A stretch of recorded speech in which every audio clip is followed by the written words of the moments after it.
This morning, Deputy Director of the FBI, Dan Bongino, announced Epstein prison surveillance videos exist and they will be released. And he says it shows nobody was in that prison with Epstein. Ergo, he must have unalived himself.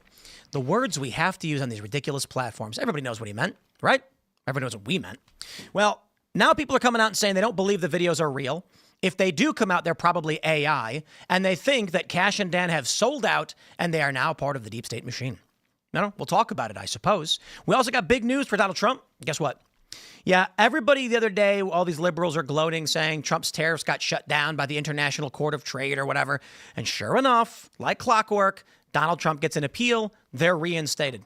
This is why this happens all the time, okay? I always tell everybody, when you get some of these stories, sometimes you have to wait. They'll come out and they'll say, like, Donald Trump kicked the dog. And you're like, yeah, I'm not going to report that because I know what's going to happen. A day later, they go, actually, that's not true. And they run these stories so they can make Trump look bad, so they can score points. And then in reality, it was never shut down. He won the appeal. And I'm like, okay, here we go, right? These things got to play out because we expect the appeal to be appealed. And then, we'll see what happens. But I suppose the fact that he won the appeal is the news. We'll talk about that. And my favorite story of the day, ladies and gentlemen, not only did King Charles just give back Canada to the Indigenous of Canada, even in Canada, they are claiming that he has undermined Canadian sovereignty by claiming that they are illegitimately occupying native land. I love these lunatics because this gives Trump a legitimate claim to take Canada. I'm kidding. I don't want Canada, but it would be hilarious if Trump went to the Algonquin people and said, considering the king says it's your land, I'll buy it from you. And then they're like, sure, I guess. That would be epic. So we're talking about that and a whole bunch more. Before we get started, my friends, we had a bunch of great sponsors. Let's go mypillow.com/Tim. Use promo code Tim, my friends. You guys know what MyPillow is. Who doesn't? And there's a lot of fake promo codes out there, but the real promo code here is Tim. Now, you guys know Mike Lindell's got exclusive over for our audience. You can get up to 66% off your entire order. When you spend $100 or more, you'll receive $100 in free digital gifts when you use promo code Tim at checkout. So you want to go to mypillow.com. They got a phone number, 800-925-9096. You guys know Mike Lindell. He's a friend of the show. He has a passion for helping everybody get the best sleep of their lives. And among other things, a passionate guy who fights for what he believes in. I respect that. He didn't stop by simply creating the best pillow. Mike created the best bed sheets ever. They look and feel great, which means an even better night's sleep for me, which is crucial for my busy schedule. I legit do have a bunch of my pillows. Actually, we have, I think, like 100 left, but I do use them. Mike is offering the best deal in his Giza Dream bed sheets. Any size, any color, just $49.98. That's right. You can even get a queen, king, split kings, and cow kings, any size and any color, just $49.98. Order now, because when they're gone, they're gone. For a limited time, when you order over $100, you will get $100 in free digital gifts. Once again, that's mypillow.com/Tim or call 1-800-925-9096. Shout out to Mike Lindell. You're a good man. I really do respect the work you did and standing up for what you believe in. And I hope everyone else gives him that respect. And check out, they got Rev 7 energy drinks. We actually have a bunch of these right now. That's super. I'm looking behind me. I'm like, we have those. Very cool. My friends, also, another great sponsor is Hillsdale.edu. This is fantastic. Hillsdale.edu is going to educate you on the Constitution, on religion, and it's free. So this is epic. Have you guys ever heard someone say that either on an internet clip or on TV in your own life, something like capitalism is evil? How did you respond? And when did capitalism become so controversial? Hillsdale College is offering more than 40 free online courses. That's right, they're free. Learn about the U.S. Constitution, stories in the book of Genesis, the rise and fall of the Roman Republic, or the history of the ancient Christian church with Hillsdale College's free online courses. Hillsdale recently launched a new course, Understanding Capitalism, that you should definitely check out. In 7 lectures, you'll learn about the role of profit and loss, how human nature plays a role in our economic system, why capitalism depends on private property rights, the rule of law, and above all, freedom, and why capitalism is ultimately a system that encourages morality rather than undermines it.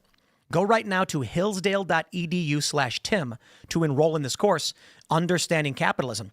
There's no cost, easy to get started. That's hillsdale.edu/Tim to enroll for free.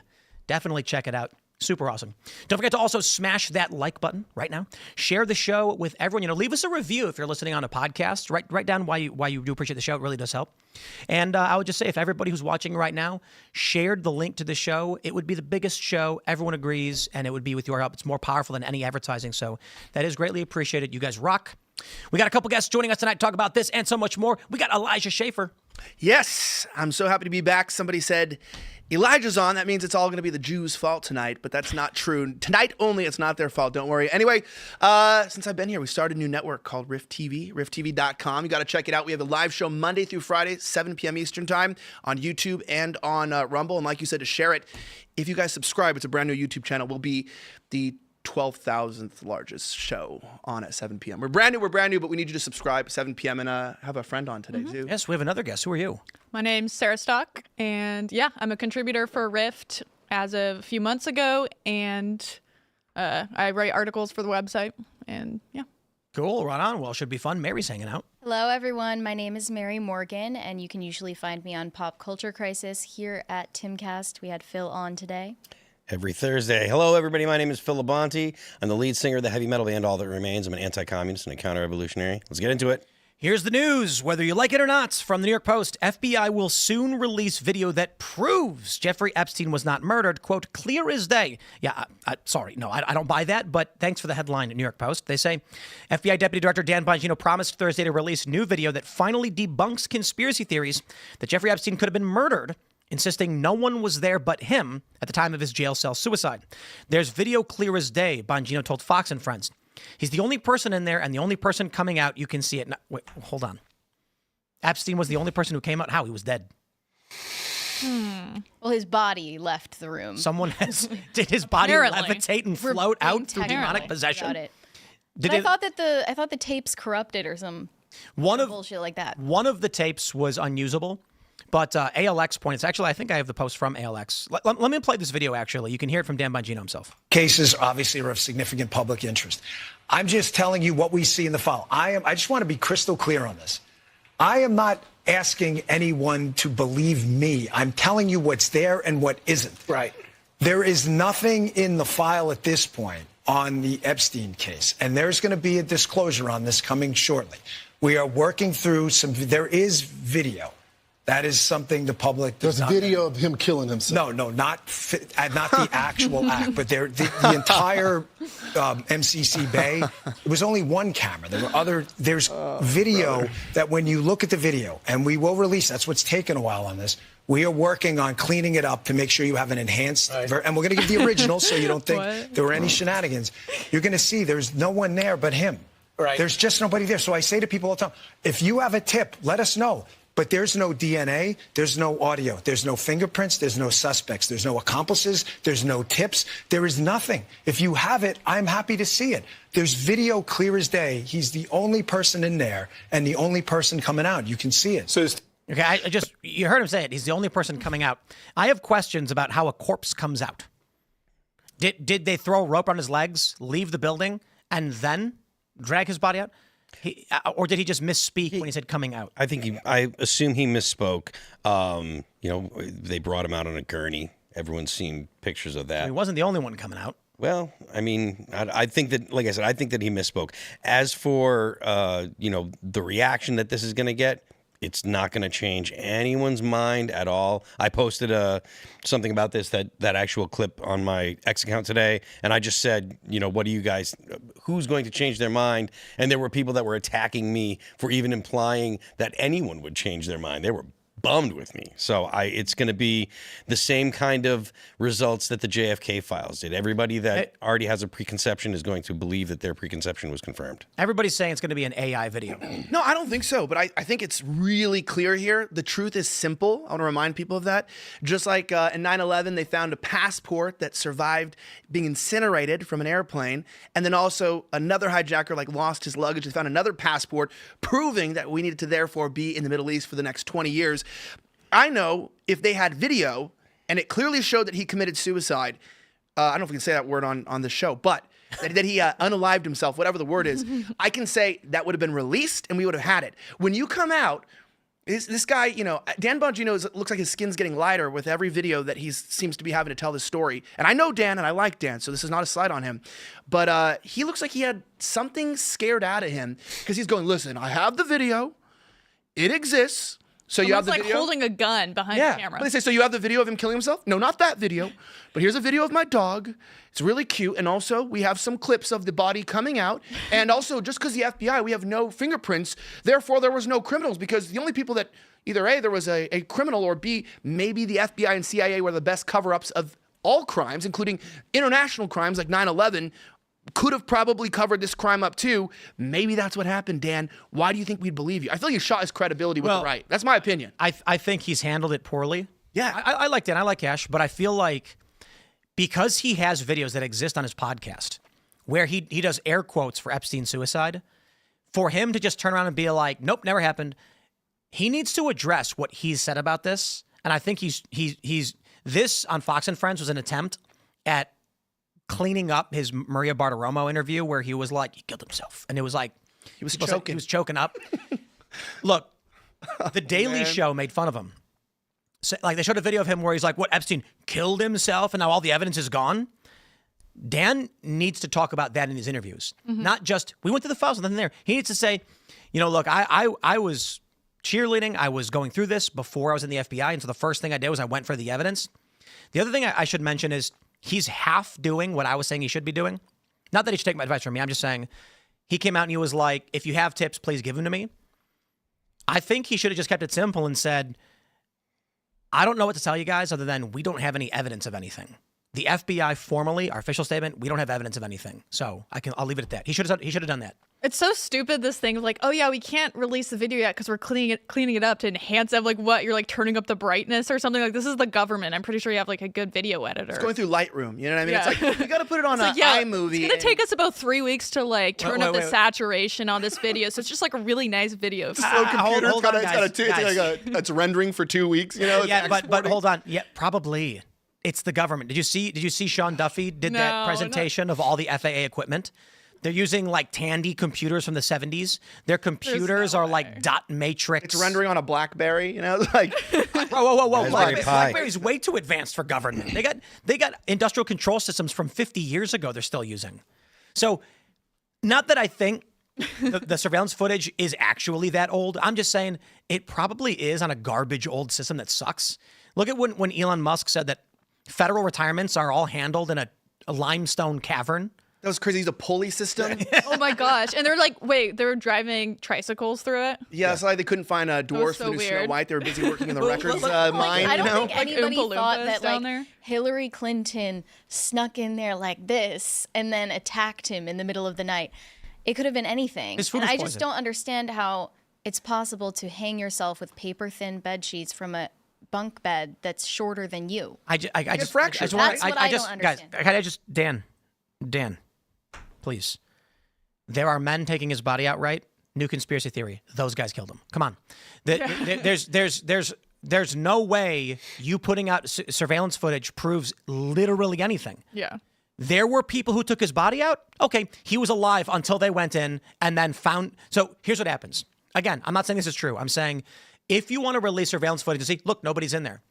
He was asked, is this footage of the cell? No. It's footage of the surrounding areas where no one goes in or out. Okay. So they report that he killed himself, and Epstein's sitting there going, what did you just say? I didn't do that. Then two paramedics come in and they go, crack their knuckles and say, looks like a suicide just happened. And then the medics bring out this body. I'm not saying that literally was what happened. My point is, if people don't believe it, releasing the surveillance footage changes nothing. Yeah, well, that's okay. This is kind of the whole point. This is making it less believable that anything else happened than him killing, or that he got killed, because it's like, okay, so you have video footage that could exonerate the FBI, one of the most doubted institutions in the entire United States government right now, after the last 4 years. Trump can either do two things. You can dissolve the agency or reform the agency. So part of reforming it would be fixing its reputation. The first thing you'd want to do to fix someone's reputation is release all of the evidence that could exonerate the areas in which people doubt you. And the biggest one here is Epstein. So what does Trump's administration do?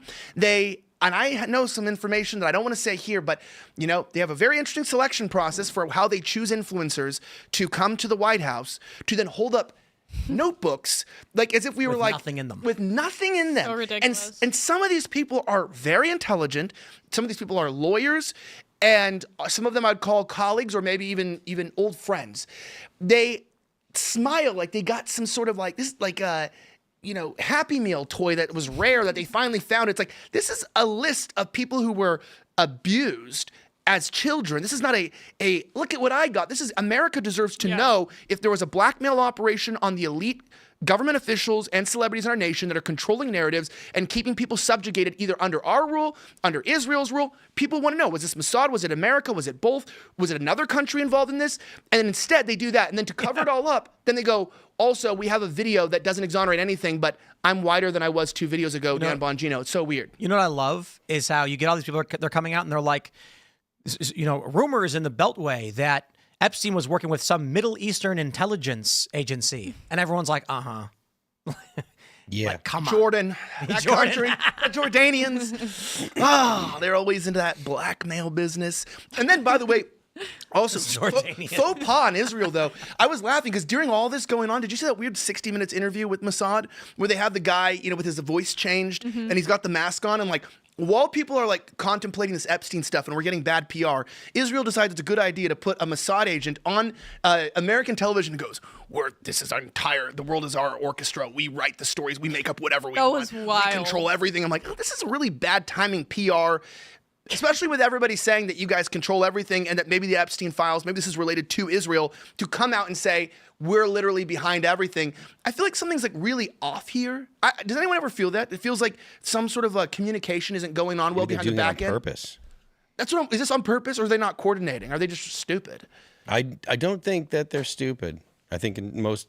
Well, I mean, actually, I'm not sure. I can't say that. No, Maybe they are. I think the way to break it down is it's not that powerful individuals are stupid. It's that it's really difficult to manage a large system.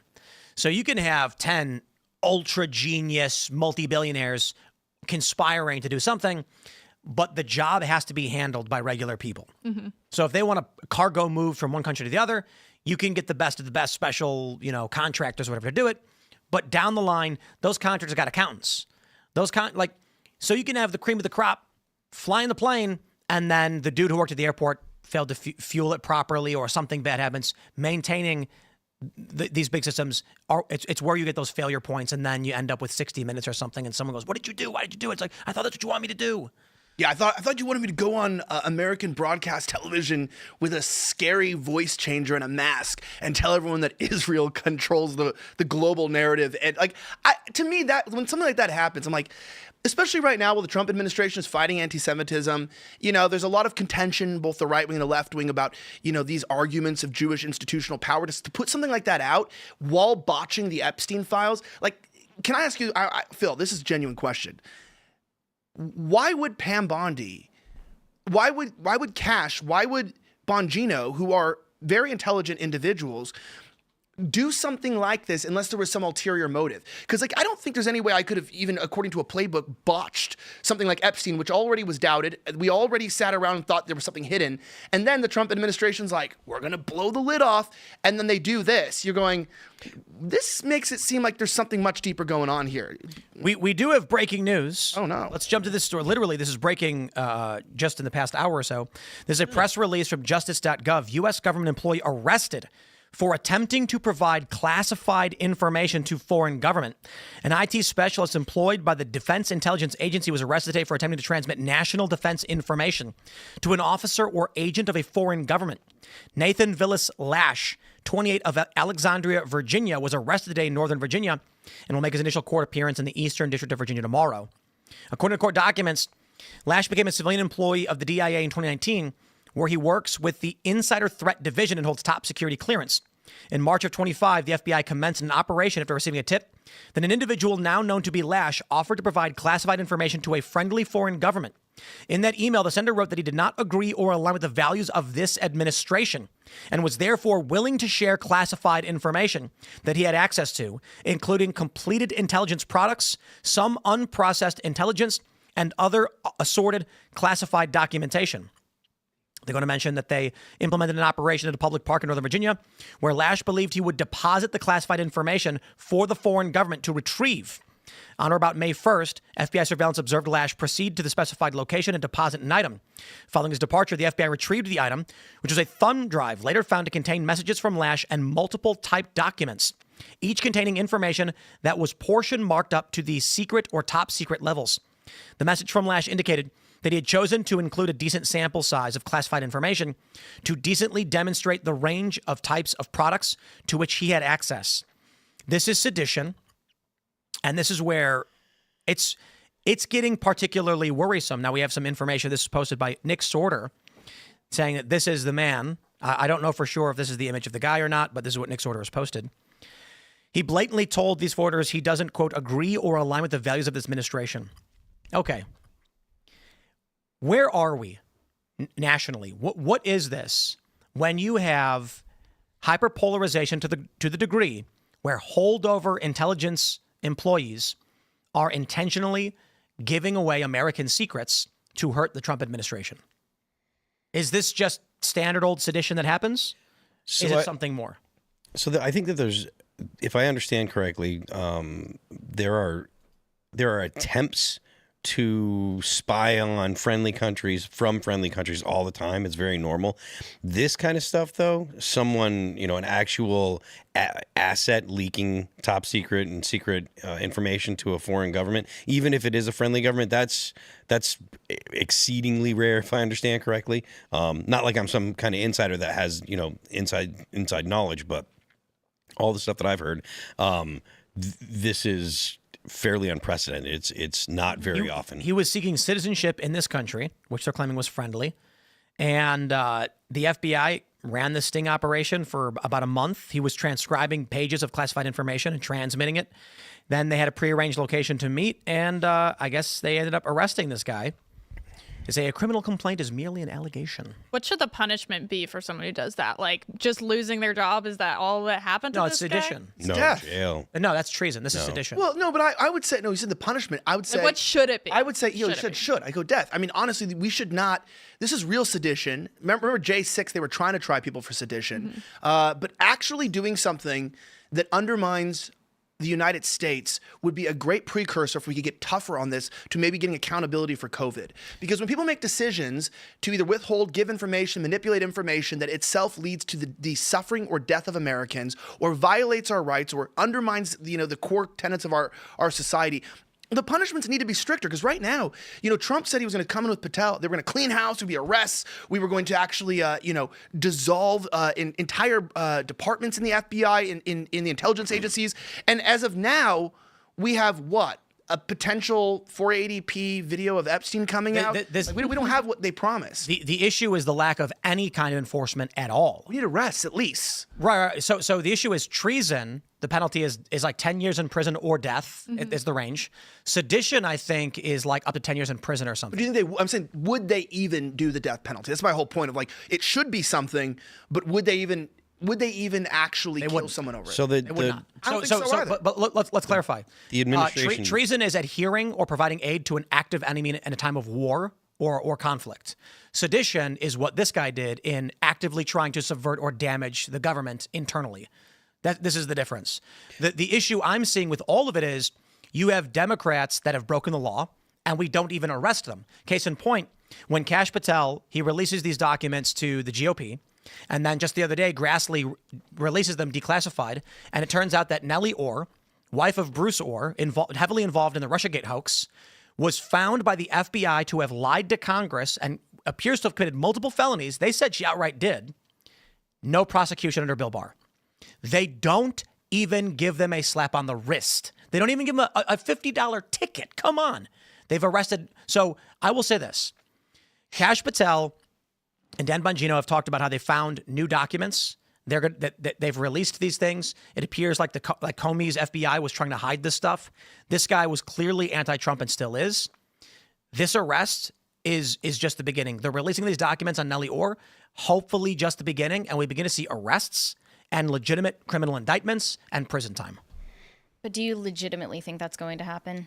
Well, I would say there's a decent probability right now, based on the fact that they literally announced they arrested an intelligence officer who was leaking information or trying to, and they published documents implicating Nellie Orr. So this is a great start a few months in to cash in Dan's tenure at the FBI. I'm not going to sit here and claim I feel with 100% confidence they're going to do it. I'm skeptical. But so far, indications are good. After what, 2.5 months or whatever, how long has Cash and Dan been in? We're seeing the release of documents. Did you see what Kash Patel said to, who was it, Brett Baer? Comey is responsible for the largest criminal conspiracy in this country. You can't just say that as the head of the FBI. That's a bold statement. Kash, I think he's out for some real retribution and accountability.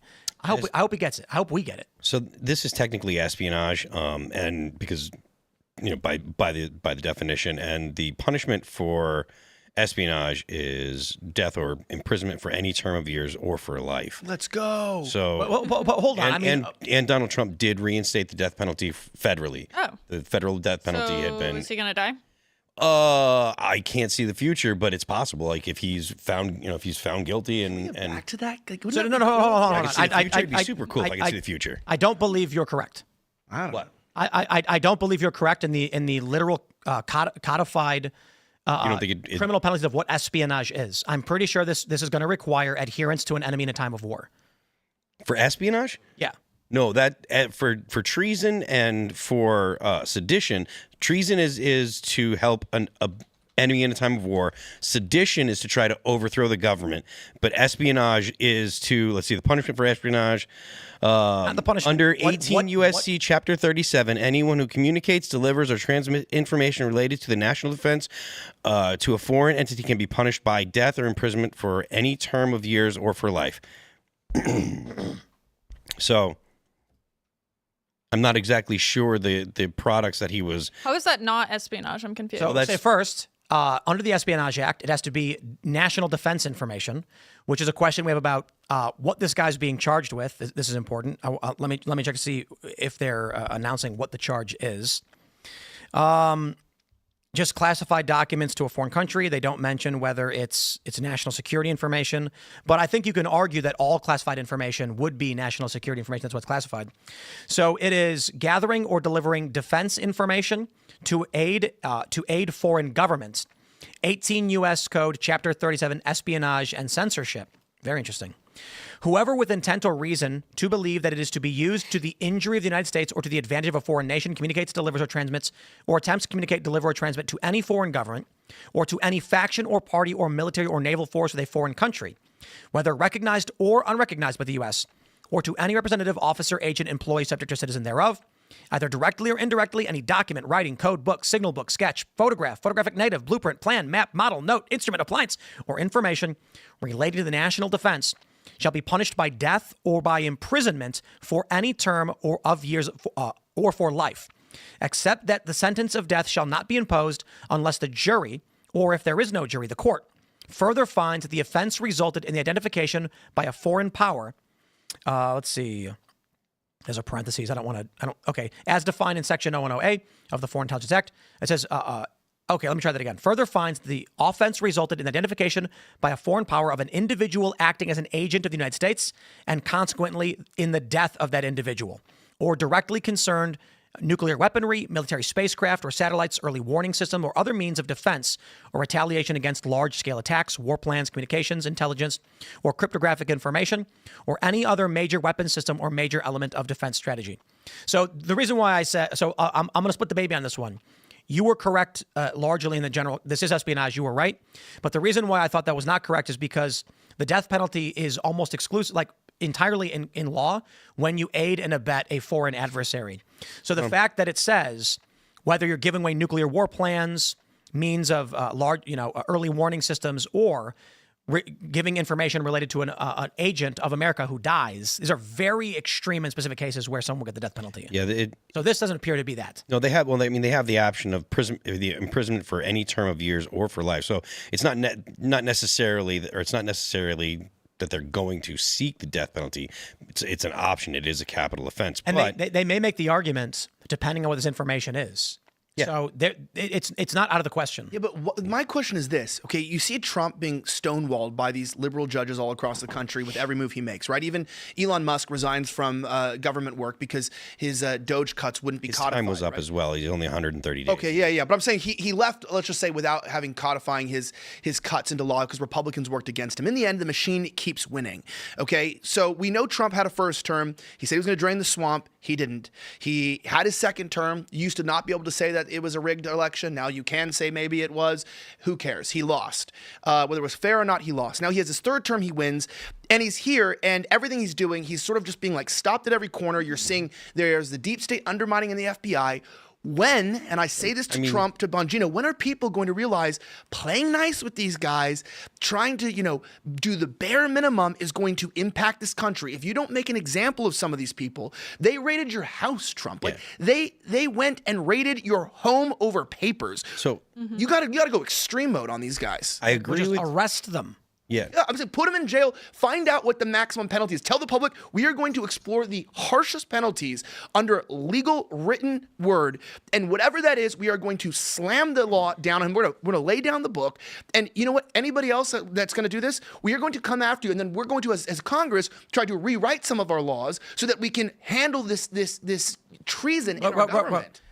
So I want to be legally careful. Treason is adhering to an enemy. Sedition is trying to overthrow or undermine the government. But if we're able to rewrite some laws, redefine a little bit. Right now we have a corrupt government. We have to clean up the government. My point is not that we shouldn't have harsh penalties.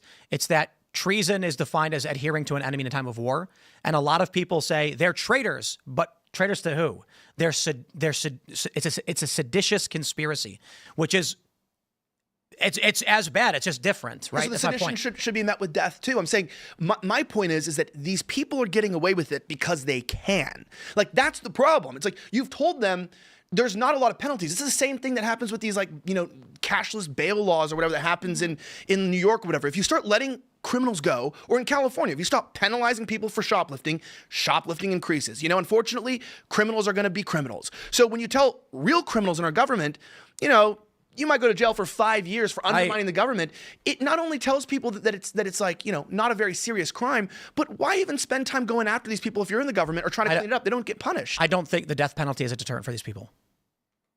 Let's see them executed on live TV by the state and see if people start changing This is look, with all due respect, I think that's an emotional request that doesn't actually strike at the core of what's wrong with this country. They revel in their arrests. They revel in their punishment. Many of these people are nihilists who that's their path to immortality, martyrdom. They would seek that intentionally. I don't think that actually deals with the issue. There's actually a simple solution. We arrest them under existing codified law and put them away, and they can't run again. They're out of the system. They're no longer in politics. Case closed. If you give them a path towards martyrdom, many of these younger people, they intentionally seek out these circumstances. So you have to be careful about, I'll put it this way. Do you know why the deep state doesn't assassinate people anymore? You don't think they assassinate people anymore? Sometimes, but not as often as they used to. Okay, why? Because it immortalizes their ideology. And so they go for what the intelligence agencies try to do now is character assassination. Really great example is Julian Assange. What did they do to Julian Assange? Hillary Clinton said, "Can't we drone this guy?" They didn't. They accused him of rape, which was a lie. He wasn't even charged with it. And they ran stories throughout the press that he was a molester and rapist, trying to destroy his legacy. Who else do you think they're doing that to? I don't know. I mean, they accused Trump of being a rapist. Yeah, they fabricated a fake case what about against Andrew him. Tate? Do you think they're doing that to him, or do you think that Andrew Tate admitted to saying a lot of the things that he said and doing a lot of things that he's done. Not that every claim they've made against him is true, but the dude was basically like a digital online, pimp, I guess? Yeah, I mean, that's not illegal, though. I mean, Jack Doherty's also a legal pimp, you know what I mean? And I would like to see him locked up, too, for just being a little bitch. The Andrew Tate thing is a sharp contrast from Donald Trump. Like Andrew Tate, who actually was, I guess, I don't know, was a digital pimp. Like he was running these women's social media accounts. Yeah, but they're charging him with rape. He was So also, that is my point is, I different. literally don't care. Andrew Tate is meaningless. Donald Trump is the president, and they falsely accuse him of rape. No, but we're having a conversation about the deep state using lawfare against people and sabotaging their reputation to come after them. And what significance is Andrew Tate in terms of our existing government structure? He has political influence. He's woken up young men. Like, I would say young men feel emboldened to fight the gynocracy because of Andrew Tate clips on TikTok and on Snapchat and Instagram. And I think that you see the UK creating entire curriculum in their schools to try to fight the Taterization, they called it, of their youth. Young men who are becoming misogynistic. They want to keep men docile, right? They fight against their testosterone levels. They don't want you realizing that the world wasn't always run by the vagina, right? They don't want you to know that. So with Tate, again, I do think this Lawfare, and I don't want to talk about him too much, but I do think that's a clear sign of Lawfare, meaning once again, maybe he did do some questionable things. Maybe there's even some gray areas where it's like, hey, maybe that was something, non-consensual. But they don't come after you, or they don't put the law down on you until they see you as a threat. So like, they all have skeletons in their same closet. with Russell Brand. They only enforce the law when you come against their Russell system. Russell Brand is also another point, and Conor McGregor. The issue with Andrew Tate, in my opinion, is that this one's not as easy to point out as they're clearly lying, like Julian Assange. Yeah. Julian Assange running WikiLeaks, exposing the U.S. Apache helicopter blowing up journalists in the Middle East. How do we deal with this guy? Hillary Clinton said, "Can we drone him?" No, you can't. He's in London. So what do? They create some ludicrous story about him. Mm-hmm. I think the story was that he was with a woman, the condom broke. She wanted him to get an STD test, and so the media ran a story. He raped her, which is just never the case. If they actually tried to stop him from doing his job, they'd immortalize him, and they'd create 10,000 new Julian Assanges. And they learned that throughout the history of the assassinations they took in the modern era. We'll just leave it at that. Today, look what they do to Trump. They did a little bit. I mean, I don't know who tried to kill Donald Trump the first time, but Dan Bongino saying there's no there, I don't find credible at all. But just to wrap it up, so we don't, because we do have to jump to the next story. My point is largely character assassination is the main play they take now, because death is not a deterrent for people seeking immortality.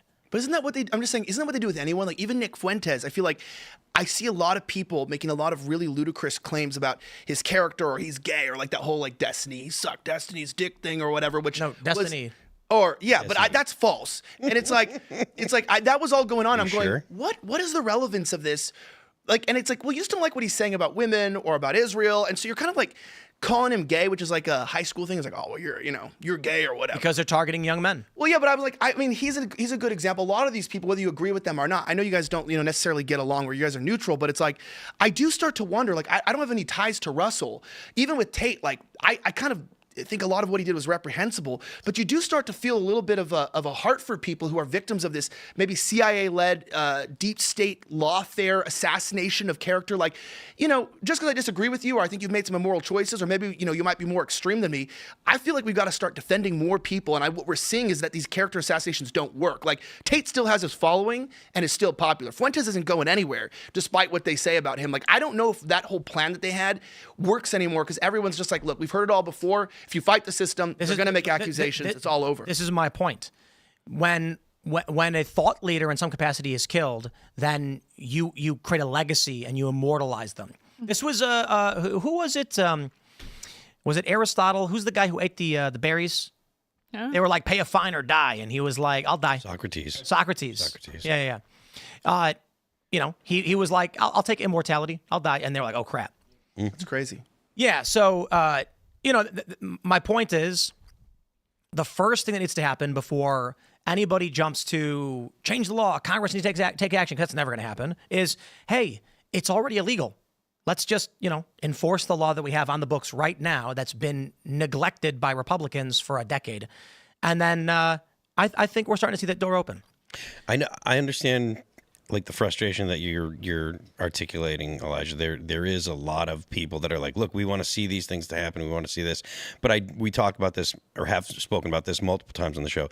They have to have all of their ducks in a row if they're going to arrest people, because any kind of inconsistency, any way that anybody that gets arrested can possibly produce a mistrial, anything they can do to sway a jury, they're going to do. So they have to have the best case imaginable. So if it takes a little extra time for them to produce the most solid case possible, I'm okay with it. Do you actually think it will happen, though? Do I think that it will people get arrested? Yeah.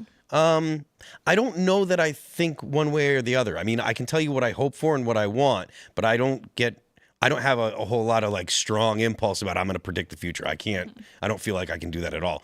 I do want to see people get arrested. I would love to see a whole boatload of people thrown in jail, but I don't have a sense as to what will happen.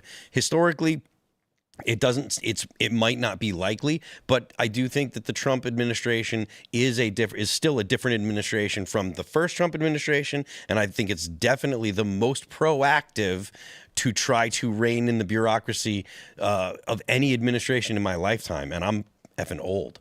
Let's jump to this next story. We got this one from CNBC. Ladies and gentlemen, Trump wins. Trump tariffs reinstated by appeals court for now. How about the headline, Trump's tariffs frozen by lower court for now? You see, they don't do that, right? When Trump had his tariffs frozen by the International Trade Court, that's the headline. Trump's tariffs frozen. When the appeals court says, nah, they write for now, because you can see what the direction of their bias. They say, the federal appeals court on Thursday granted the Trump administration's request to temporarily pause a lower court's ruling that struck down most of his tariffs. The Trump admin had earlier told the U.S. Court of Appeals for the Federal Circuit that it would seek emergency relief from the Supreme Court as soon as Friday if the tariff ruling was not quickly put on pause. The judgment issued Wednesday night by the U.S. Court of International Trade is temporarily stayed until further notice while this court considers the motion's papers. The pause gives the Trump administration some breathing room as it prepares to argue that the trade court's ruling should be halted for the duration of the appeals process. Trump officials maintain that they have other options for imposing tariffs, even if they do not prevail in the case. Quote, even if we lose, we will do it another way, Trump trade advisor Peter Navarro told reporters at the White House on Thursday afternoon. So these have already been taking effect. There was one big story I can speak to in the skate industry where professional athletes were losing their sponsorships because shoe companies are going out of business. We don't make shoes here in the United States anymore. So I don't know how you guys feel about this. You pro-tariff, anti-tariff? Well, I think the tariffs are necessary. Like I don't know if there was any way that we could put pressure on foreign governments, especially like you look at Australia or a lot of these small countries. They're absolutely taking advantage of the United States. And I don't want to make Canada a 51st state because, well, we have enough Indians in our country, so we don't need an Indian state. But I will say, that's a joke. But it's got its own problems. It does. Look at Brampton. But at the same time, it's like the tariffs themselves are a temporary pain that we must endure in order to recover a lot of our discrepancies in the trade war. So I don't know anyone with a mind, either left or the right, that are against these that actually understand economics. I never met someone that was like, even lefties that I know, unless they're like deranged lefties, but they're like, yeah, this is kind of. So most of them. Well, like, yeah, lefties I know but the ones that are like well educated, like that actually are, actual engineers, not the engineers that we're importing, but the actual engineers, thought leaders in their fields are like, this is pretty unbalanced what's been happening, especially with some of these smaller Western countries. We're providing their military aid, their support. We're spending so much of our own money, unrealized payments. That's not even included in just the money we're losing in the trade deficit. But maybe Americans should wake up too. Maybe we shouldn't have shipped all of our production, our processing, and our development to every other country. Like maybe it wasn't a good idea that everything's made outside of our country. Like maybe people need to realize that. Yeah, I mean, that's true, but I don't. This is another conversation that we've had multiple times here. I'm not sure that there's going to be a great onshoring, right? Like the cost of doing, making things overseas, especially in places like India, China, it's going to remain cheaper because unions, regulation, et cetera, here in the United States, the cost of living, you have to pay people significantly more to make whatever it is that you're making. Whereas in India, you have so many, there's 1 point whatever billion people in India. So they'll work for significantly less. They have a way lower standard of living. The cost of living over there is significantly less, so you can get away with it. So I don't imagine that the tariffs are going to incentivize a massive onshoring. There will be some companies that open new production facilities, but I don't think that it's going to be some kind of big getting all the jobs back the way that some people seem to have hopes for. Shouldn't we try though? I'm certainly not against the idea of trying to. I mean, I would like to see more effort put into deregulation and more effort into controlling unions, because I think those two things would be better to incentivize production of products here in the U.S. I think that getting rid of EPA laws, getting rid of a lot of organized labor stuff, because organized labor is not particularly necessary nowadays the way that it was 100 years ago, 75 years ago. So yeah, I'm totally on board with your point. I just don't think that the tariffs are going to do what. Well, it's hard when we're only in power for 4 years too. Yep. Like, we're not able to think generationally. We only think in terms of an election cycles, Yeah. and that's why we never really progress in any meaningful way. It's the exact reason why we have the national debt that we do. You know, the 36 or whatever now $1 trillion debt that we have, and that's looming. And you see the results in the bond market last week. The bond sales was really, really soft. These things are coming, and they're not getting fixed by any administration, because it's much easier to kick the can down the road. If it doesn't happen during my administration, then it's fine. When in reality, it's all of the administrations that have done nothing in the past 40 or whatever years. It's the uniparty. They love shipping jobs. 100%. Like, genuinely, we will not see a full economic recovery unless we do 3 things, I believe. We have to punish companies who are shipping jobs and shipping production overseas. We have to find a punishment. Like, hey, you want to do this, we're going to make it cost the same as doing it here, or cost more. Basically, there has to be a punishment for companies, because this is this whole like crony capitalism thing. When capitalism doesn't benefit the country, then I'm going to sound like a far lefty here, but like when you start just benefiting a few billionaires, a few families, like when you see the we talked about it last time I was here, like the Walton family, or when you see people offering you the cheapest products, everything's foreign, you pay your employees nothing, and you're ranking in $40-50 billion each a year, you got to ask yourself the question, do we want a country where the economy helps a select few? Not only is that bad for us in general, that also leads to the rise in far left communist ideas. It actually starts leading into a far left push in young people who realize, what's the solution to this? Oh, communism. Let's take back the means of production. So I think it's dangerous. We have to punish companies. 2, we got to get rid of some of these trade agreements. We need to not make it easier to ship jobs overseas. It shouldn't be so easy. And 3, we've got to put a stop to legal immigration. Like, you cannot, like, I remind people, I have a personal vendetta against Indian H-1B workers, because one almost killed me. I talked. Wait, what? They almost killed me. I literally had like a mini heart attack from medication they gave me, and I went to the hospital, and they told me it was a lethal amount of opiates when I broke my foot, and I wasn't even supposed to be on opiates, and it was a lethal amount. And they were surprised I didn't die. And it was an Indian who Australia let into Australia, and then I looked up and I found out they weren't holding Australian doctors to have the same credentialing and the bar licensing as the Australian doctors. And I was like, dude, I almost died. I have a kid. Medical malpractice. I almost died. Medical malpractice is the 3rd leading cause of death in the United States. After what? Heart disease is number 1. Medical malpractice. Yeah, but that was avoidable. Heart disease and cancer. Yeah. I think the important thing to understand, though, is that heart disease is typically just age. So when we say like people die of heart disease, like, yes, when they're very old, your heart Same thing gives with out. cancer as well. Right. And so that means that the actual first cause of human death is malpractice. Probably, yeah. That's crazy. That is wild. And there are people there was someone that I was talking to on the internet the other day, and they were saying, oh, what we should do is we should make sure that people can afford medical school and blah, blah, blah. I'm like, no, I don't want more people going to medical school. Yeah. Right now, it's the 3rd leading cause of death. I want the best people going to medical school. I don't want it to be easier to get into medical school. I want it to be harder to get into medical school. So that way the people that are graduating medical school are actually qualified. Don't make it easier. Don't give people more money. F that. That's a terrible idea. That will end up with more people dying. Stop calling it practice. I hate that it's called medical practice. Like, please don't practice on me. Yo, get that shit down. Yeah, it's like, can we call it medical professionalism or expertise. Maybe? Like, it's like, oh, I'm just Practice. a test subject. Unbelievable. Yeah. I think this comes up quite a bit in all of these stories, but a lot of this news feels like stamp collecting in that it's immaterial to the bigger problem we're facing in fertility. And so I'm just bringing this up in terms of talking about the immigration. Why they're bringing all these people in is because they know that our labor force is going to collapse. And it's because people don't have kids. Yeah. And without human beings to maintain the labor force, you're going to have 0% unemployment. And that's not a good thing. Because people think unemployment means people are down on their luck. Unemployment just means people could be between jobs. So that means there's flexibility in the labor market. Let's say you're an IT guy at a company. You've got a savings. You're like, I need to do something more. I'm not making enough money for my family. I'm going to go start looking for work. You end up leaving the job. It's not working out as well, but you're on a savings. You're not destitute. You've got a family. And for 3 months, you're unemployed. That's flexibility that allows companies to find available talent. 0% means there's zero growth. Everybody's struggling. And it's not actually going to be 0%. It's going to be negative. Businesses are going to be completely, there's not going to be enough people for the companies that want to operate. And so they're going to start shrinking and collapsing. Then we're going to see technologies start breaking apart. You need a population size directly relates to the scale of technology. And so in the next 10, 15, 20 years, we're going to be dealing with the complete economic collapse of the global financial system. And I don't see how they keep it patched together. Perhaps they can. I don't know. I'm not a global economist or whatever.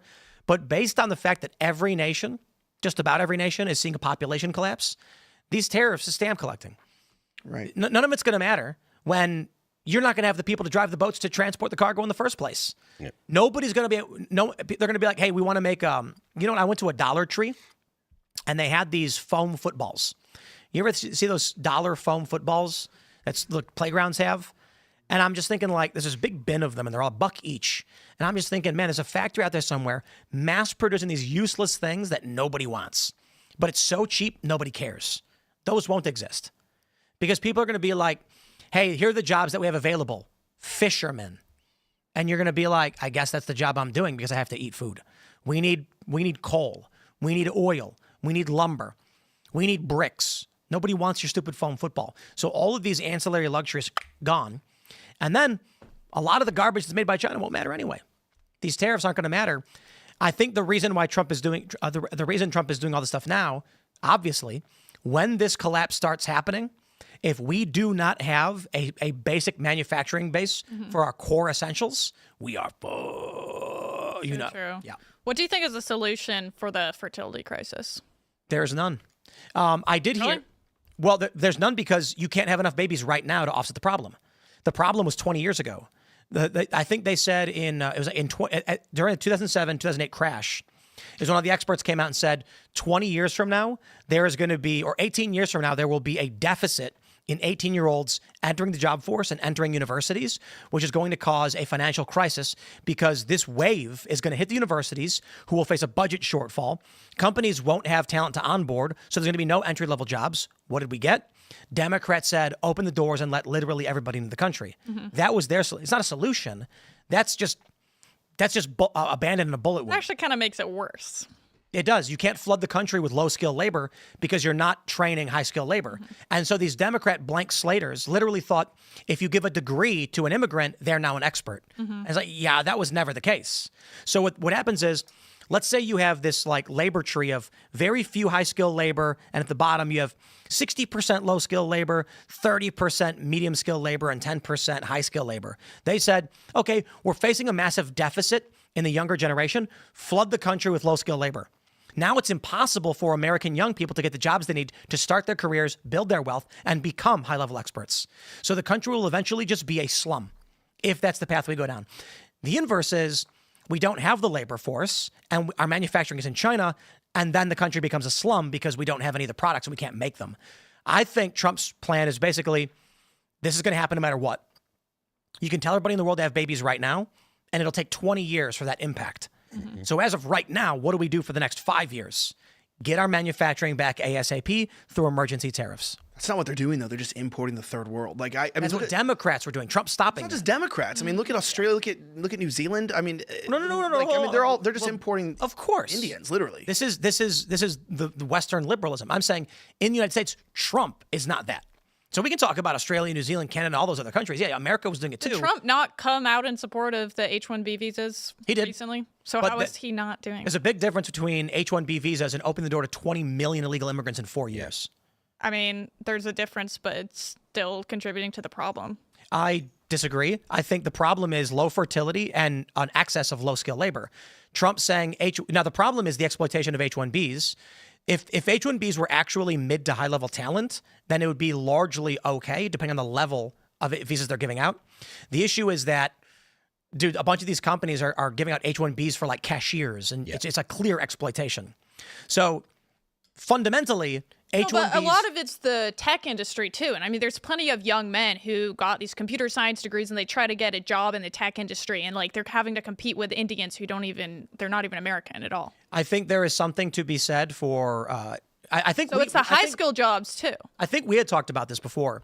Elon Musk complained that Americans are bad workers, that these young men suck, they're lazy, they're entitled. Yeah, so Vivek too. And I think we were talking about this. That was Vivek mainly. Yeah, who yeah, said but- that we were like the generation of like TV binging, and he's pep right. rally going, losers. And he's right. And my point was, so what? not. No, hold on. think Maybe there's just no Hold on, I got to jobs finish the available. point. Go ahead. He is correct. Millennials are lazy, entitled losers. Not every single one. The point is, so what? If you don't hire them and start forcing them into the system, we will never recover. You don't, when you break your leg, you don't go, I'm not going to walk because my leg's broken. We have the worst legs. Someone should carry me. No, you go to physical therapy and start struggling to walk, and you get a cane and you get a cast or you get a wheelchair, and then you start to rebuild your strength so you can walk again. We have a crummy generation. That's a fact. Gen Z and millennials are largely entitled and lazy. But if we don't force them into and start doing that physical therapy, that labor therapy to get them back into the mentality of meritocracy, we just collapse. No, but it's just based on this lie, though. Like, corporations aren't not hiring Gen Z men because they're lazy. They're not hiring them because they can pay Indians less and treat them worse. That coincides with It's not laziness. What? It coincides. But I think it's like No, this. it's not. It's because Americans actually have standards, and we should. And so if that's communism. The idea, 100%. The idea that some young person is going, I don't want to work for so little, so I won't work at all. Okay, bye. Get out. You can't No, work for me but then. this international competition, like You said they have standards. They want money that the companies aren't paying because they can pay immigrants No, cheaper. they Yeah, will no, take maybe these you just hours want at to the be low able pay. to afford a home, so you should be able to get paid more. The cost of living is high. That's not communism because so the the government corporations- isn't forcing the corporations to pay more. I'm But you saying should be able the to say, idea that young people should not have to work because they're not getting paid enough is silly. I'm not saying what? I'm not saying that they shouldn't Gen have Z to should work. take a job at a lower pay Why? because you have to work to make money and you don't get things for free. Well, what is the solution to maintain a standard of living then for them? If we do Yeah, that? like that's not the The argument. problem with housing and all of the system is not just one thing. So first, obviously, if we get rid of the flood of immigration, wages go up because the corporations are forced to compete with each other. So Yeah, that's my point with the H1. So then why do you support the H1B visas? I support a functional immigration system. H-1Bs aren't a functional immigration system. So you don't support H1B visas? No, at all, see, or- this is a semantic issue. I support the idea that we brain drain other countries and provide visas for mid to high skill labor. They're not that smart. It's not brain draining them. There's plenty of smart Americans that should be. given these That's not an argument. Yeah, it is because No, it is. No, it isn't. Look, I'm look, saying there's- if we are intentionally going to insert any country and taking literally their high skill labor, you saying, but we're not doing that, we're in agreement on that. H-1B is broken. But no, this is a very modern interpretation of immigration past 1960. There's two things wrong with this. Number one, like if you claim that you're trying to make the world a better place or that Gen Z is lazy, and that we should bring in or ship out these illegals, bring in legal immigrants because that's the solution because Gen Z is just lazy. Well, no one's arguing that. No, here's no people are saying Who that. argued that? Well, you're saying they're lazy. Did you and so not these are just good, say these are they're good lazy? replacements because Gen Z Gen won't work Z for the low wages. So we got and bring people that will millennials work for those wages. See, this is a mistake you're making. It is a fact that Gen Z and millennials are entitled and lazy. And as a generality, not every single one of them. so. A lot of them are moving towards the right. And I think anybody saying otherwise is trying to pander to Gen Z for the audience. No, but look, that's actually not the case. I'm trying to say this. When you have the Trump administration, it is multifaceted, like you said. So if we actually wanted to fix the problems in our country, one of the things we could do is limit corporate buyout of single-family dwellings and homes, which then could maybe fix a little bit of the housing crisis. When you look at the fact that right now, the cost of living has gone up exponentially. It is no longer even in the dream. There's no American dream to own a home. People have given up on that entirely. And then you say, hey, look, I know you can't buy a home. I know that there's you can't afford a family because it's so expensive to live now. And so the reason why you don't have any drive and desire to add to the American system is because you're lazy Who argued or you're entitled to Gen Z and millennials. It's like, Who argued that? Well, you said they're lazy and entitled. I'm saying they're And not then lazy you and added entitled. a whole bunch of They're- things I never they're- said. No, I'm saying they're disillusioned because you're stripping away the American gnosis, the way of living what our parents knew was an opportunity and an ability to acquire. So you have every generation being able to have a family, to have purpose, to have kids, to own a home, to have a stake in the country it's a diminishing return, and it's less and less likely. So people don't know what to do. And then you say, the only way to actually make enough money to afford a life now, because you have the shrinking middle class, which doesn't exist in Gen Z pretty much almost entirely, is like you have to do some sort of an odd job, like be an OnlyFans star or be a creator or like be a YouTuber and make a bunch of money. Excuses. Like, there's not a lot of there's not a lot of. Let me tell you about the American founding fathers money to live here, who got on a boat and then 20% of them died on the boat and they landed on a barren shore with no food or water and then starved to death. So this is my issue. The modern view of the world is from young people is that I should be able to have all of these things. They should be normal for me. Now, don't get me wrong. The people who came before us worked so that we would all have better lives, but there's no guarantee that's ever the case. So I implore each and every person who thinks they're not lazy to strip off all your clothes and go stand in the middle of the woods and talk about starting from nothing. We live in a country of extreme wealth and opportunity, and the idea that I can't figure it out is sure, you can call it disillusionment. I call it I am not saying every single Gen Z person who ran into a wall head first said the system isn't working is lazy. I'm saying there is a large portion of Gen Z and millennials who literally don't want to do any job. They're neats. They live at home. Their parents pay their bills. They're playing video games all day. And there's femcells now. And the OnlyFans women. Wait. What? Femcells? You're not familiar with femcells? Well, I know what that is, but you actually believe in that? That there are women who are isolating themselves and like living by themselves in their parents' houses. It's called feminism, and that's not. But does that not like femcell? Does that not imply that it's like women who aren't able to get sex? Isn't what that would? I don't know if that's the exact way you would break down femcell because there's a dynamic between men and women in terms of sex. But there are young women who are locking themselves in their rooms, not going out, not doing anything. It's happening too. And it's happening more to men because women have the ability to go to older men and get these things. My point is, we have a generation of people, even as you're describing it, this idea that I'm owed a house. Well, to be fair, our ancestors did build a nation so that we would be able to have these houses. But I also think sometimes empires crumble, and there were bad stewards of this nation, particularly in the Democrats, but largely the Uniparty and the Republicans, that have created a circumstance where everything is trashed right now. What's the answer? The answer is be a man and grind your fingers to the bone and realize what it means when life sucks. Instead of, I'm not going to work at all. I'm going to stay at home and play video games all day. My parents are going to pay my bills. I don't think I'm advocating for them to stay home and be a femcell or incel or whatever, but the point is that they shouldn't have to compete with Indians for jobs. We shouldn't have to compete. Like, there's plenty of smart, talented young men who want to work hard. Who's arguing this? What are you talking about? That's what H-1B visas are. So we completely agree the H-1B system is broken. What are you talking about? Did you not say that you're in support of it to some extent, and you're just saying the system is broken, but it shouldn't even exist at all? I don't think you understand what H-1B is. I think you're talking about the modern colloquial broken immigration system and interpreting any kind of brain drain immigration as our broken immigration system. I'm arguing for a policy function, and you're angry about a current state of affairs. We agree on that. There's no arguing. Wait, Tim, wouldn't the brain drain immigration be O1 visas, not H-1B visas? Because those are for extraordinary talent? Extraordinary talent is the high end. H-1B is supposed to be mid to high end. And my point is, we want to take away the economic capabilities of any other nation that we can. The problem is, in this country, Why would we want to import people who are not like us, who don't share our culture because they can pass a math test? Who said that? You said we want to brain drain them. We want their people. We don't want to. Bro, why would we want to just take people because I don't even know what you're arguing. No. My argument is Who said anything about people who don't like our culture?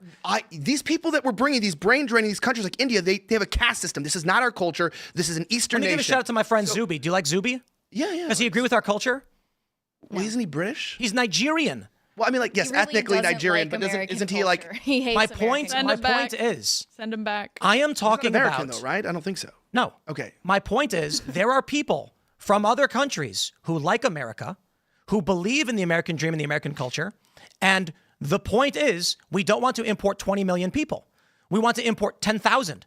And we want to take the best of everywhere else and absorb that into our wealth and luxury. And you guys seem to be saying, This is why I want to. Are you literally just arguing no immigrants ever? Well, I'm saying that's a post-1965 mentality. That's what's kind of stripping away our culture, our identity. These people don't even come here with the American dream in mind per se. What's stripping away our culture is importing 20 million people in 4 years. Well, that too. But also, what I'm trying to say is, I think where we're disagreeing is that you're saying these guys are lazy and they need to lower their standards and take less money. I'm saying we need to be attacking the system, not the generation. You don't agree on that. But I'm saying it's a different level of fault. I'm saying you have like congresswomen, I'm sure you disagree with this, bringing their babies, like Anna Paulina Luna, these people saying, the key thing to helping the fertility crisis is being allowed to bring our babies on the congressional floor. And you're going, okay, stop for a second. So serious. The real reason why people are not having children is because of two main reasons: cost of living and loss of values, mainly due to feminism. Like, women are not of the value today that men want to fight for them or to settle down, and women aren't trying to have kids. They're chasing careers. This is an institutional ideology. So what does the Trump administration do? They fight anti-Semitism. What's the solution? Well, they fight anti-Semitism. And that's not the biggest issue on a college campus. I'm saying... What's the solution for a singular Gen Z? There's a 20-year-old guy right now. He's out of weight. Or he's overweight. He has no job. He lives in his parents' house. What should he do right now? What's your answer for him? Oh, lose weight, first of all. Yeah, don't be fat. Whoa. Why should he have to lose weight?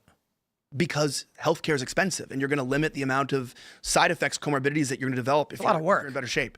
No, it's actually less work. You just don't eat. I'm saying, look, you and I. Okay, how does he build wealth? Well, this is what I'm trying to tell you. You and I are coming from a dumb angle because we're 1%er, media guys Bull fucking shit. Who chose a weird job. Shit. No, we chose that's a an unique job that has very limited bullshit. Limited amount of people can make the kind of money. You make way more money than me, and everyone knows that. And I'm going to tell you, and this is bro. But the pot at the bottom is low. I'm saying the fact that natural means the fact that right now you're saying that the most natural means for the majority of people to earn a decent living. Most people are not trying to get wealth; they're just trying to survive. So the cost of living is going up, wages are going down because of competition. You have no solution. And yeah, I do have a solution. I'm saying we do a complete and immediate halt to legal immigration, both skilled and unskilled. That'll never. Okay, that's not a solution.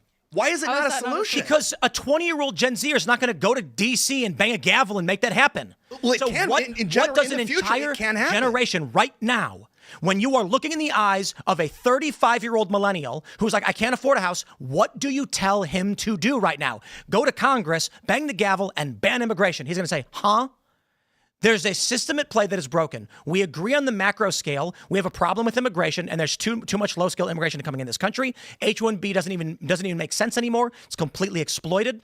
What do we do? Okay, first thing is, when you have young people like millennials, overwhelmingly socialist and communist, demanding the government pay their bills, which is largely other people pay their bills, and then you have Gen Z, which is increasingly falling into NEET, not in employment, education, or training, what is the actual functional solution right now for a person who wants to buy a house, get a family? It's going to be work harder than you've ever had to work harder than your parents, work harder than your grandparents, and that's the answer. And I'll quote Andrew Tate.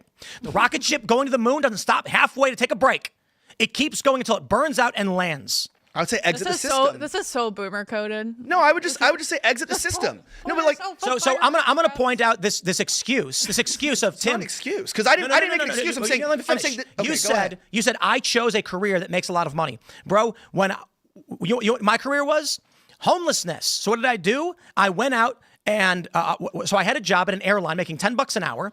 And when I couldn't afford to pay my rent and I couldn't afford to buy shoes and my car got repossessed, the little money I had, I bought a $200 guitar and I went and I busked in the subway of Chicago and I made $7 an hour doing that. Every day I'd put the money in my bank account and save it up. Eventually I started making $30 an hour. Then I figured out I could play in front of Wrigley Field. This is me partially homeless, sometimes sleeping in parks.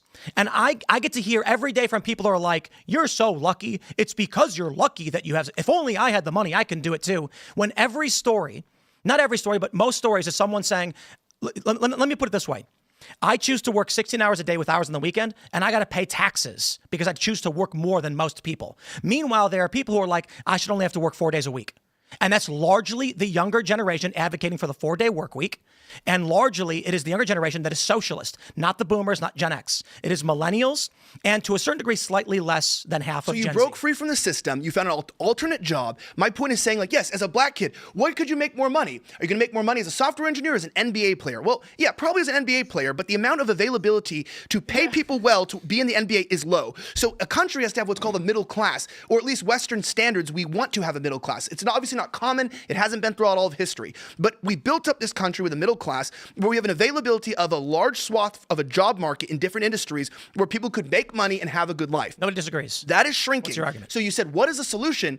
I am telling you, it's radical change. 2 things, literally preventing corporate buyout of single-family homes and putting a halt on immigration until we can figure out what's going on, which also means deporting the illegals. You're saying, is that possible? What I'm trying to tell people is maybe yes, maybe the Zionist, big government uniparty that runs our country isn't going to do that right now. So what did you do? You did what I did. You left the system. Like, I have a degree. I used to do genetic engineering. I studied biology. I don't work in there. I used to be a high school teacher. I'm credentialed. That's not a pathway to support a family. What does that mean, leave the system? You found an alternate niche job that has a very limited amount of resources. When did I find that? You worked your way up. Okay, when did I find that job? I'm telling you, the system doesn't work. When did I find that job?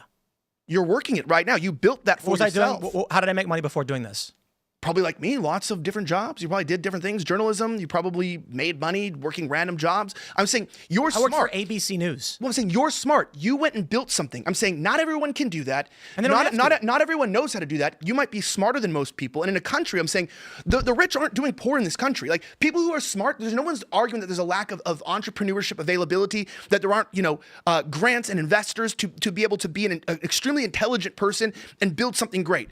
The reality is a lot of people aren't built that way. Most people aren't built that way. Most people are just followers, and they're and they shouldn't have to live in their parents' basement forever because they can't afford a home. So how do they get out of their parents' basement? Okay, but the point is, it doesn't. Ask a question. If every single Gen Z Zoomer decided to pull themselves up by their bootstraps tomorrow and grind super hard, it wouldn't matter because sounds like Democrat stuff. No, it wouldn't matter if every single one did that. They still wouldn't be able to buy a home and get a job because there's only a certain, that's only available to a select amount of people at this point. This is like Occupy Wall Street liberal rhetoric. No, this isn't, because my grandfather was a mechanic. No, listen, exactly the argument from Occupy Wall Street. It's not. My grandfather was a mechanic. No, my grandfather was a mechanic for Boeing. Okay, he's not college educated. He owns multiple homes. He just died. Rest in peace. Multiple homes in Los Angeles. Now, I was doing some math and looking at the minimum wage at the time that he was working. Minimum wage would have to be $66 today to have the buying power that his wages had when he was working, when he was able to acquire the wealth. When you're saying, what do we do? I'm saying, yeah, that is a tough question, Tim. It is a tough question when I tell someone, no matter how hard you work in the system, if you're an average intelligence guy with a normal IQ, not only are there not a lot of jobs available in manufacturing and fields to actually pay you what you want, but these fields are going down. Either their wages are actually, they're offering less to begin with, or they're not giving raises because the cost of doing business is going up, and you can get less. What does a person do? I'm telling you. No, you're talking about a systemic issue. I'm telling you, that's the tough part. I would tell people, exit the system. You have to realize right now the system is so broken, you're going to have to find an alternate way. If you want, well, you got to do it. You got to be an entrepreneur. You got to start your own business. You got to. Sounds like a lot of work, but a lot of these people are just staying in their parents' houses. I'm saying not everyone can do it. It's a little bit of luck. So hold on. Let me ask you a question. I've luckily met some people that have given me a lot of money. Right. Okay. So let me ask you a question. Yeah. You're saying that it is a fact we have a lot of NEETs, right? Sure. That's the nomenclature you're calling them, NEETs. It is largely accepted that young men especially are not working, not in education or training, and they're living with their parents. Okay. What is the thing they can do right now to improve the situation? You say exit the system. Correct. Is it hard to exit the system? Yes. Why don't they do it? They don't do it because right now where the money is, the niche things the money are in, you can develop products or you can get into media. And I think they are doing it, which is why there's a staggering amount of women that are on OnlyFans making $2 for their butthole. But the NEETs who aren't in education, training, or employment. That's a good question. I don't think there's a lot of hope for them. I don't think there's a lot. I don't think there's a lot of opportunity. I think we're in agreement that people who are living with their parents, not being trained, not being educated, not working, and also not even trying to exit the system, do you think it's fair to call them lazy? I don't think they are lazy. I think disillusionment and lack of opportunity can lead to apathy, which can be interpreted as lazy. I think that they are apathetic because the system, they can tell, it's like, what do I do? It's like, I can't even get married. So then what's the drive in a man? If a man doesn't even see marriage and children in his future, like they say married men make more. When you have children, you make more. That's true. When I found out my wife was pregnant, I was like, found out how to make an extra 20 grand a year within like 6 months. I just started working my ass off, stopped going out on the weekends. I figured it out, right? And yeah, and I understand that that's possible in my field of work. Most people cannot find $20,000 when you're in a linear system of top down, maybe get a 1% raise per year, maybe a 3% raise.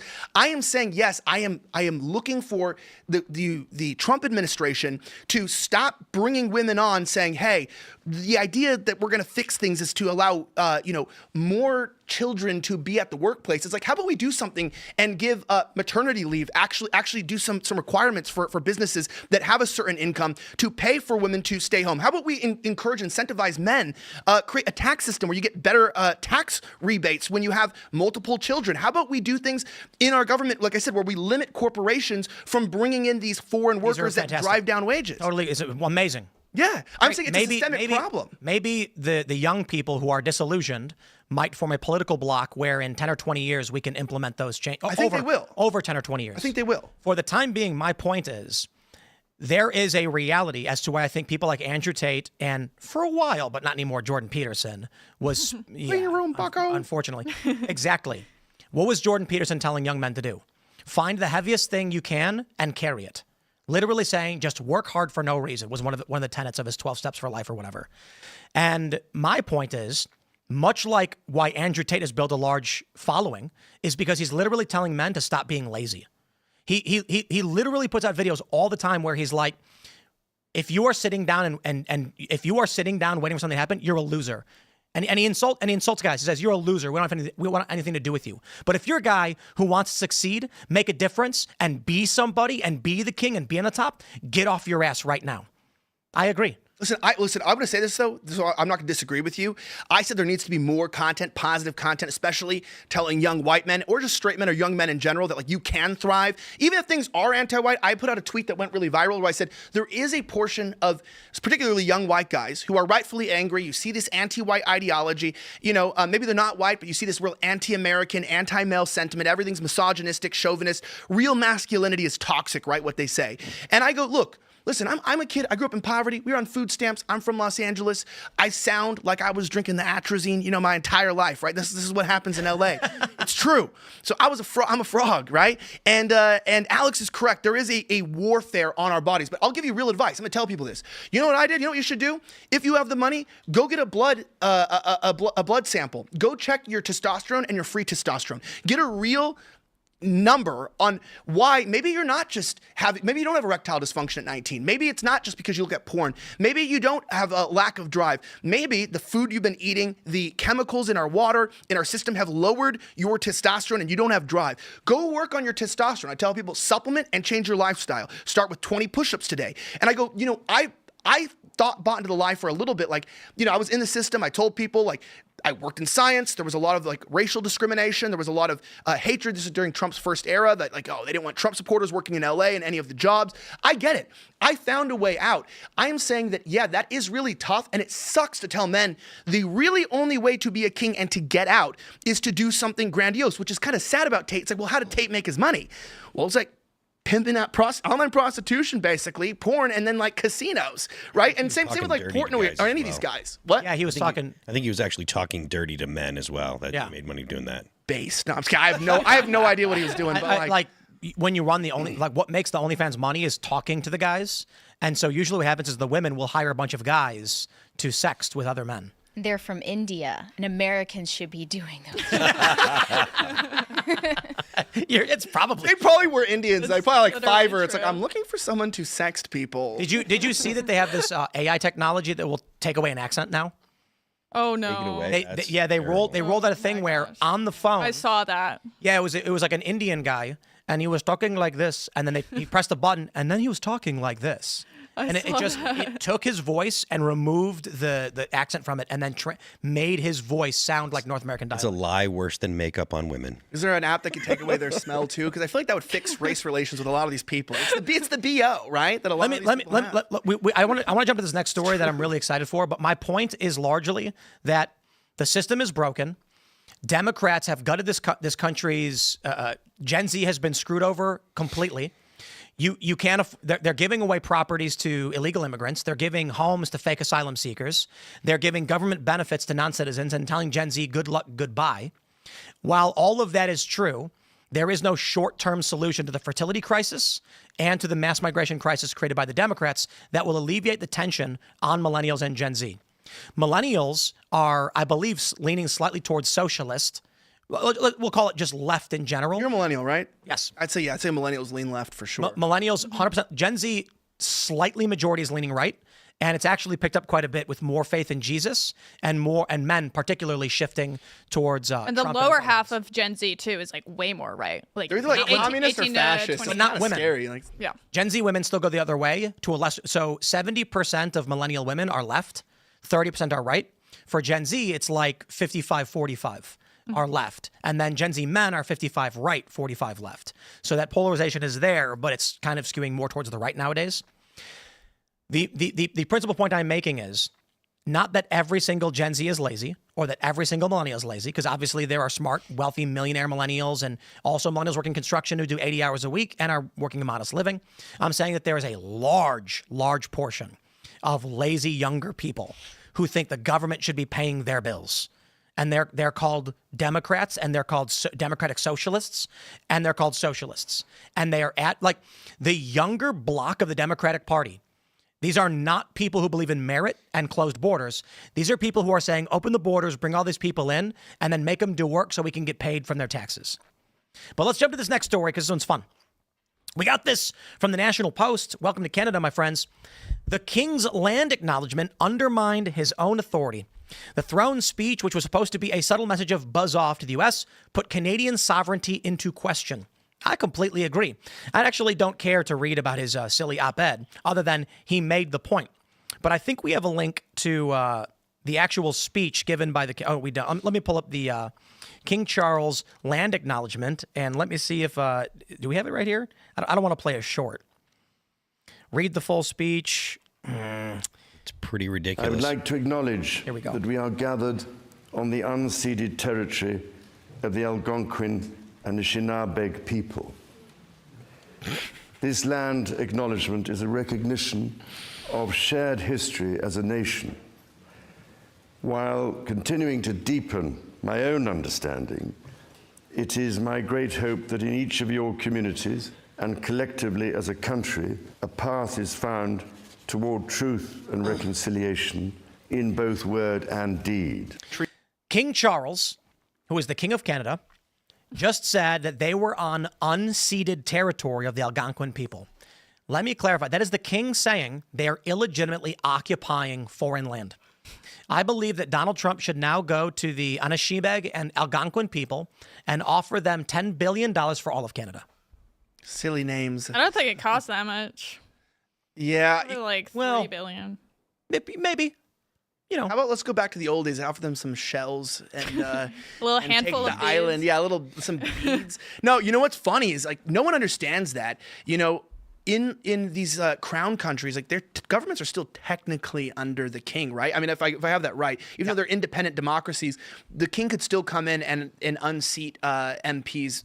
That's my understanding. I know in Australia, as far back as even the 70s, I think the Queen had to come in and like remove one of their MPs. And so when the king says that, I was laughing because I was like, this is when wokeness actually gets completely out of control. It's funny when like a celebrity comes on, you know, I think it was the Academy Awards, the last one, and they started out with like, this is the Mawunga Boonga Oonga Ooga Booga tribe.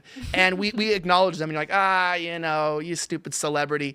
But the king, I think a lot of the conspiracies about him are probably true. I think this guy's blackmailed. And remember, he's also the one that's like people question whether he might be Muslim. Do you know about that one too? That he might have converted to Islam? Wait King a second. Charles? Yeah, did you hear about that? I don't believe it. You don't know about? I mean, I didn't say I believe it. I said I've seen pretty convincing arguments that he converted to Islam. But But I do bring this up. He's not helping his case from the conspirators, because when you do stuff like this and you're not senile like Joe Biden, it makes me wonder if this is genuinely like a intentional undermining of British sovereignty and Western imperialism. I don't think it could be anything else. Like, it's got to be intentional. You would think that the King of England, especially, it's not like, he's a teenager. His mother was the queen for 70 years or something like that. He is very familiar with all of the protocol that a king, has to go through. So this seems ridiculous that he would do this, because he should have known. I think Trump needs to publicly, not that I think Trump would actually try and claim Canada, but I think Trump should post a truth right now saying that the king, the king has acknowledged his illegitimate claims over Canada, and we will no longer, we no longer recognize the Canadian government as legitimate by the king's own words. It would be funny. I'd do it if I was president. And I wouldn't put it past Trump, but can we talk about the seriousness of this, though? This needs to stop. This land acknowledgement stuff, the welcome to country in Australia, New Zealand. What the hell is this? I completely disagree. What? This is fantastic, because it creates one of two scenarios. One is that Canada's government is illegitimate, for which we need to only negotiate with the Algonquin and Anishinaabe people, or the left must now recognize that conquerors have the claim to a land. Yeah, well, when do you get to own the land? How long do you have to be there? How many wars did you have to win? Who cares? My point is, if the left says, oh, he didn't give the land up, I would respond with, I completely agree. When we conquer land, it's ours. And if they go, no, it is the Anishinaabe people's. Like, okay, Donald Trump should negotiate with them instead, and Canada's government's illegitimate. They might actually say yes to that. I love the land acknowledgement stuff for one reason. We ain't doing it in the United States right now. And so long as we don't, I could give a damn if Australia, New Zealand, Canada, and the UK are doing whatever land. I don't know what the UK is going to do. Who is there before the current government? I don't know. According to the BBC, black people, I don't know if you saw the Ancient Brits documentary. They were like, it was like Zubi's ancestors apparently were the original founders, the Nigerians. No, but this is where I think a little personally, this breaks my heart, is like, I want to see a strong West. Like, I want to see a unified front, not this NATO bullshit like, oh, we got to stand with Ukraine, FAFO stuff, like a genuine, like, these are our nations, right? Like, white people are only 7% approximately of the global population. We have these nations that we built that are wonderful. We exported our culture to the entire world. I mean, you go to China and Western technology, like the skyscraper is the at the precipice of even what they're building today to become strong themselves. Even the way they've opened up to our capitalist ideas and free trade to become a stronger nation. And then they're using our ideas to become stronger. And then we're apologizing to people that sound like the tribes are named something from Scooby-Doo, the Wooga Booga tribe or something like that. I mean, really, doesn't it kind of break your heart a little bit seeing Western countries collapse into this frail, apologetic, weakness? Doesn't this make us all lose in the West? As long as, in the end, we conquer the Commonwealth nations, I'm fine with it. I don't think we would do it. I don't think Donald Trump right now is talking about Canada becoming the 51st state. And if the end result of their land acknowledgement, weird woke, we recognize the sins of our ways, if that resulted in Trump saying, okay, your country's ours now, good luck. I'm like, all right. More for us. These people who don't believe in conquest and think it never existed.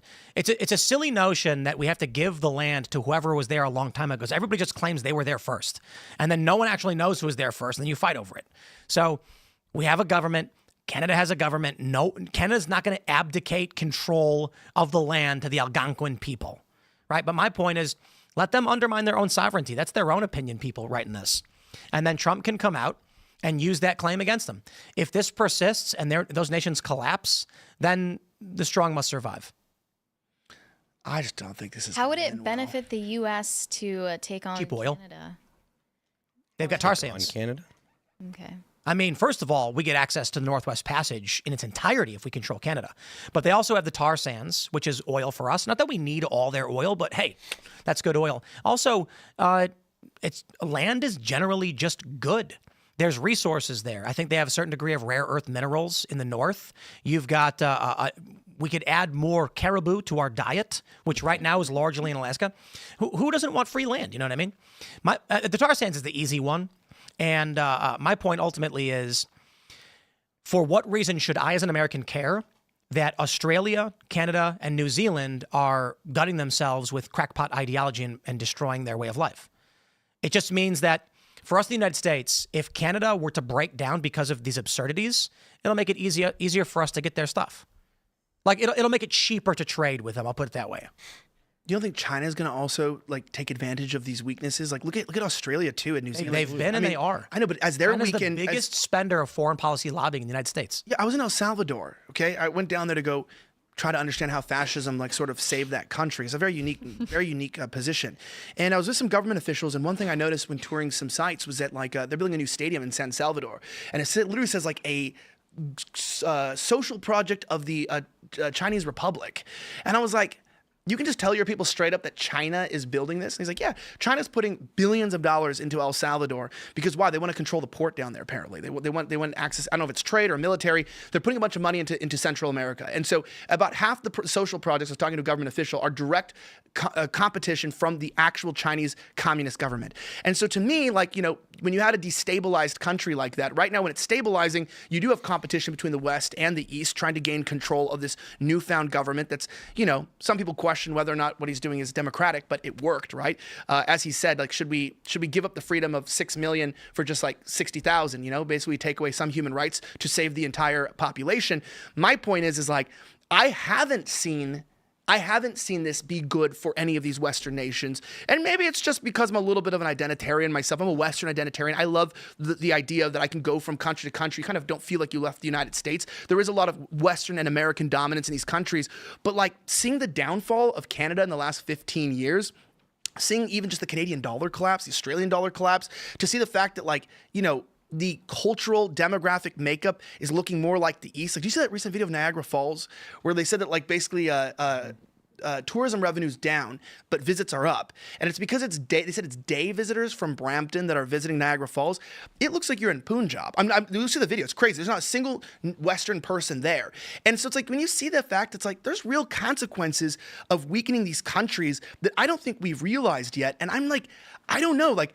I don't think that the America benefits from any other Western nation being weaker, especially on our front. Let me ask you something. What was the racial demographic of these countries before they said like this area looked like Punjab? What was the racial makeup of it? Almost entirely white. Mm-hmm. Yeah, like Canada up until like what 20 years ago. So how did 98% white? How did it end up that it's not anymore? Immigration. They Trudeau changed the immigration. He like let in all these temporary visa holders and then apply for residency. What's Trudeau's ethnic background? Cuban. It's alleged.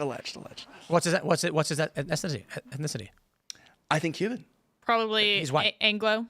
I like genuinely think he's Cuban. And Cubans are what? Like the Cubans you're referring to are Spaniards? So they're European?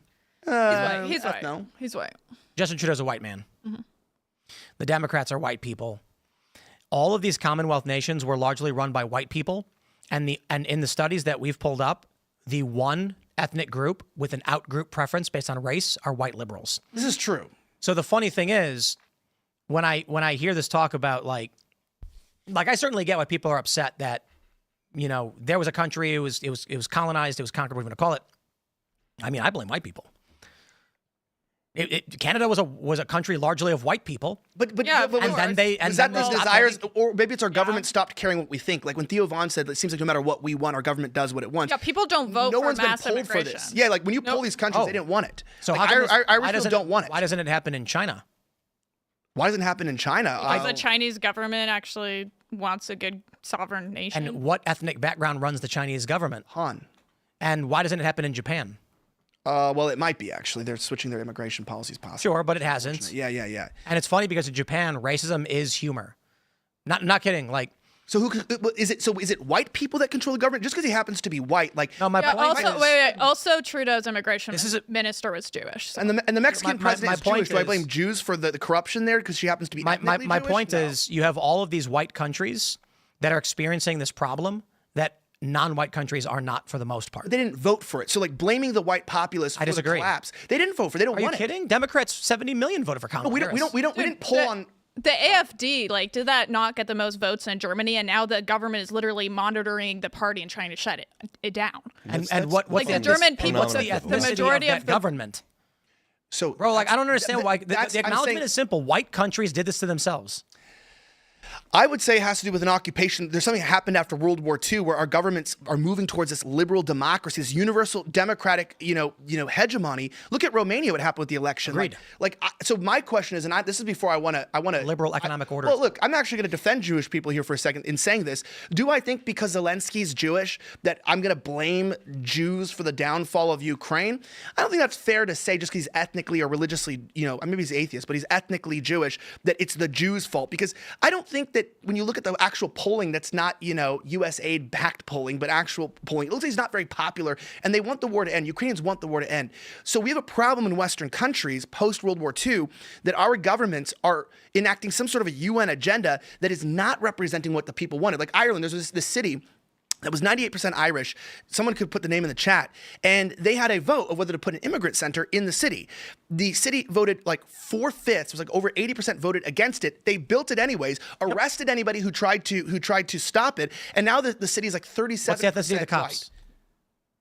Well, that's what I'm saying. They're probably white. In the UK, every single day I watch white cops arrest people for this stuff. Yeah, I remember the German guy that was like trying to arrest, he ended up dying, right? He got stabbed in the back. He was trying to save the guy. I have a real question for you. That's what I'm saying.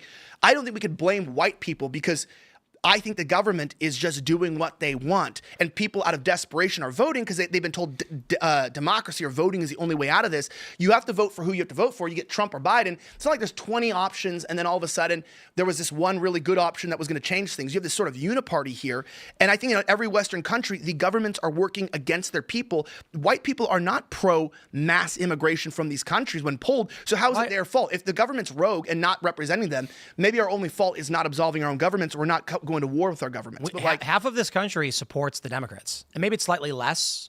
That's but fair enough. You've got 70 million people at least who want the Democratic Party. Yeah, that's fine, but there is like all polls and stuff that say that like the American people are like 70% want to see deportation. Yeah, but I always say this: polls are great, especially in aggregate, but voting matters more. So when Donald Trump wins the popular vote, and then they come out a month later and say, but the polls say he's bad. I'm like, don't care, because the only poll that matters is the polling box, and Trump won. Well, and I think that I think that lends to to evidence that the American people do want to see deportations, because that was the 49.8%. Well, sure. That was the thing that my point is not that Kamala won the election. It's that 75 million voted for him. I'm not saying that, but I'm saying that if you've got these polls that say that 66% of Americans want to see deportations, and Donald Trump wins the popular vote and the Electoral College, that strongly indicates that most Americans do want to see deportations. Yeah, and look what does that have to do with my point? But look what's happening right now. I mean, Trump. What did that have to do with Trump's president, and he's being blocked by these liberal judges because there's just so much rot in the system. The way that I understood what you were saying is that it's not the American people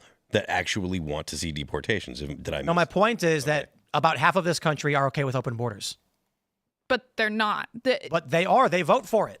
Okay, well, also keep in mind that prior to the election, Kamala reeled back a lot of her extreme rhetoric in order to appeal to the center. And also, I just met one of these Democrats the other day. Just because someone voted Democrat, that doesn't mean that their heart is in every last bullet point of the Democratic Party platform. Sure. I met this guy and he said that he's more socially conservative than almost all Republicans that I've met. And he worked for actually the Biden administration and the Biden campaign and the following Kamala campaign. That and $5. He said, there are some things I'm not allowed to say around these people. Right. And that and $5 get you a cup of coffee.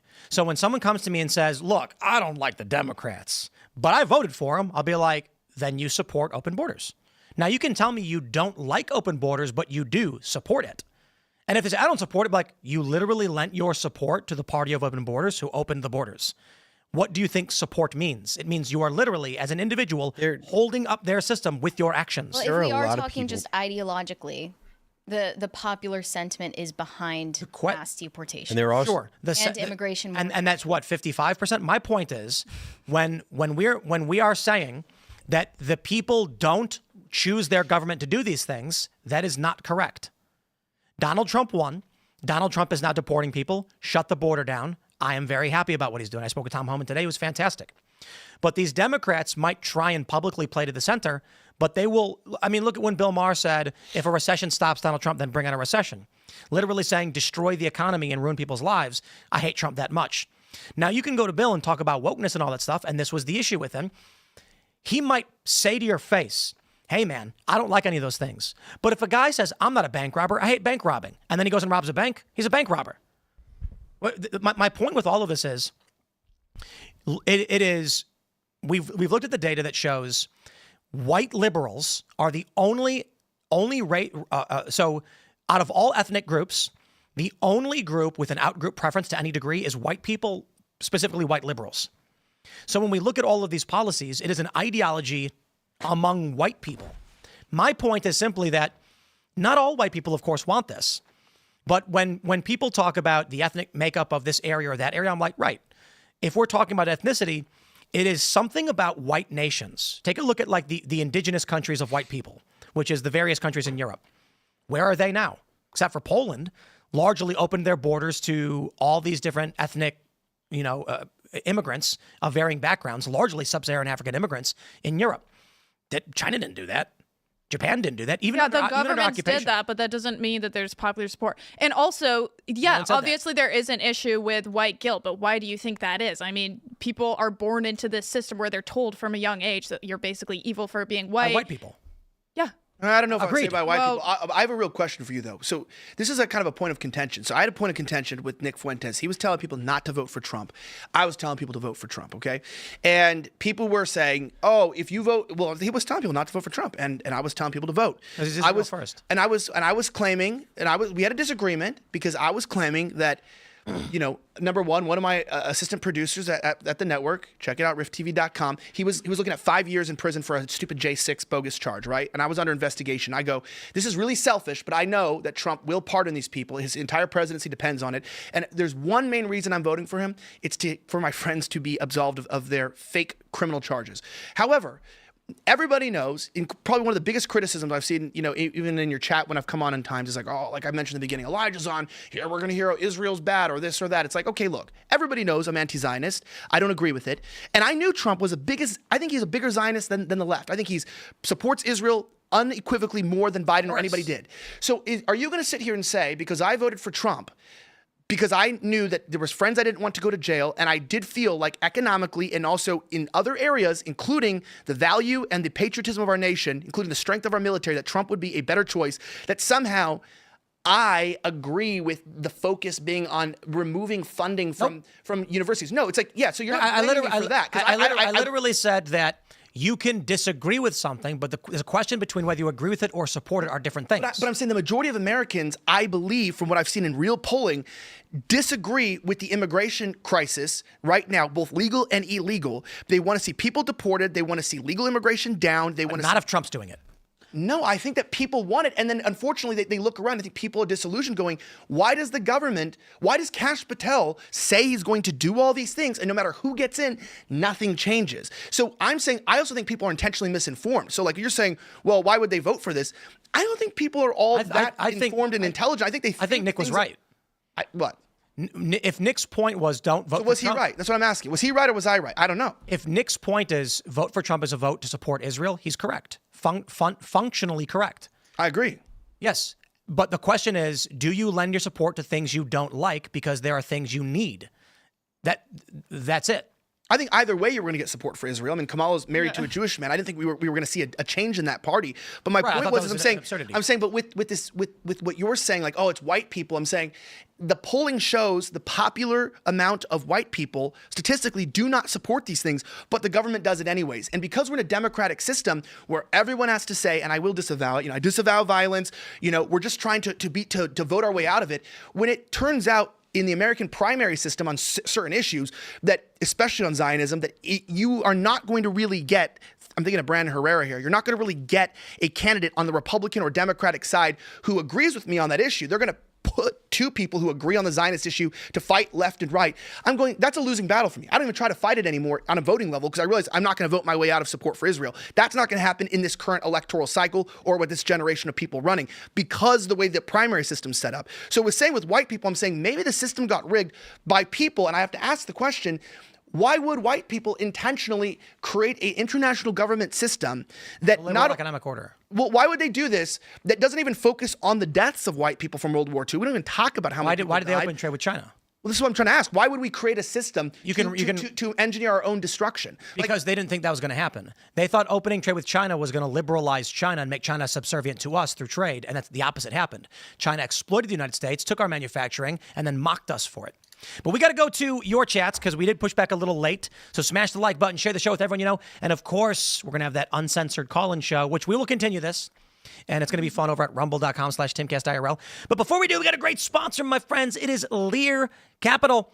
Check out leartim.com, Leartim.com. You can get precious metals. And I have with me right here, actually, I've got these silver coins. Look at this. I got a big old stack of silver. This is, I actually own quite a bit of gold and silver. Is that real? It's real. Yeah, you want to see one? Yeah. Whoa. Yeah, these are single ounce fine American Eagle silver coins. I got a bunch of them. I don't even know where half of them are because I bought a lot of them. Super chats. Considering everything we're talking about with political instability and destabilization, the reason why I bought this silver a while ago is because the U.S. economic system does not seem particularly stable, and precious metals have functional use and are largely considered valuable. Duh. Everybody knows this. So when I actually bought these, I think they were going for like $20. Now an ounce goes for like $30. So for me, I got a bunch, and that's why I'm stoked to have Lear Capital sponsoring the show. My friends, Trump is trying to make America great, but it's not going to happen overnight. I've always believed in physical gold and silver as a great diversifier. But now it's a must. And so that's why I've had this for a long time. And I've actually been planning on buying a bit more. If you guys are paying attention to gold prices, they're not just going up, they're soaring. In just 12 months, gold has jumped to $3,300 an ounce. And Goldman Sachs is predicting that it could actually go up to $4,500. The government's going to print, they're going to borrow, they're going to flood the market with fiat dollars that strip your buying power. You've heard me talk about it before. And you can't do that. So your retirement, your savings, your pension, your 401k, fixed income accounts, they're not going to get a bailout. That's why more Americans are buying gold and silver to protect their money and their own financial future. Let me tell you a sad story. Look, you can look this one up. Some family found in the floorboards of their attic, I think it was $50,000 cash from the 1950s. I feel bad for that family because if their grandpa just took that money and he put it in some sound, he hedged it, maybe in metal, they'd have had something like $5 million or some huge number. So Lear Capital, it's an education-first company. Got no pressure to buy. 24-hour risk-free purchase guarantee. Over 25 years in the business, almost 30. $3 billion in trusted transactions. Thousands of 5-star reviews. A lot of gold companies to choose from. Lear is who I trust. Take a positive step toward protecting your wealth. My friends at Lear Capital can help you. They can help you buy gold and silver for, say, your retirement accounts. Call 1-800-489-6450 or go to leartim.com for your free gold and silver investor kit. Learn how easy it is to own gold and silver in your IRA or even delivered to your door. And a special offer for my viewers, first-time buyers can get up to $15,000 in bonus gold or silver with a qualifying purchase. So once again, that's 800-489-6450 or go to leartim.com. Shout out. Thanks for sponsoring the show. Let's grab your chats, my friends. See what you got to say. Shane H. Wilder, always with the first Rumble rant. He says, if Canada is the unceded territory of Indigenous peoples, can it remove the royalty from their currency and quit calling it the loonie? Or keep calling it the loonie and put Bugs Bunny on it? So it's not unceded, it's unceded, which literally means they never gave the land to Canada or the Crown or the British Commonwealth. And that was the king basically saying, we are illegitimately occupying your land, which you claim right to. I think Trump should agree with him. All right, let's go. Lunar Looter says, Elijah, Red Pill Girl, and Ghost Girl on the same broadcast. I am overwhelmed. Take the ghost pill. Was it Mary haunting the building, by the way? Nope. Wait, what are you talking about? Haunting the building? I don't know. We had a paranormal experience that I can't talk about. That had nothing to do with me. No.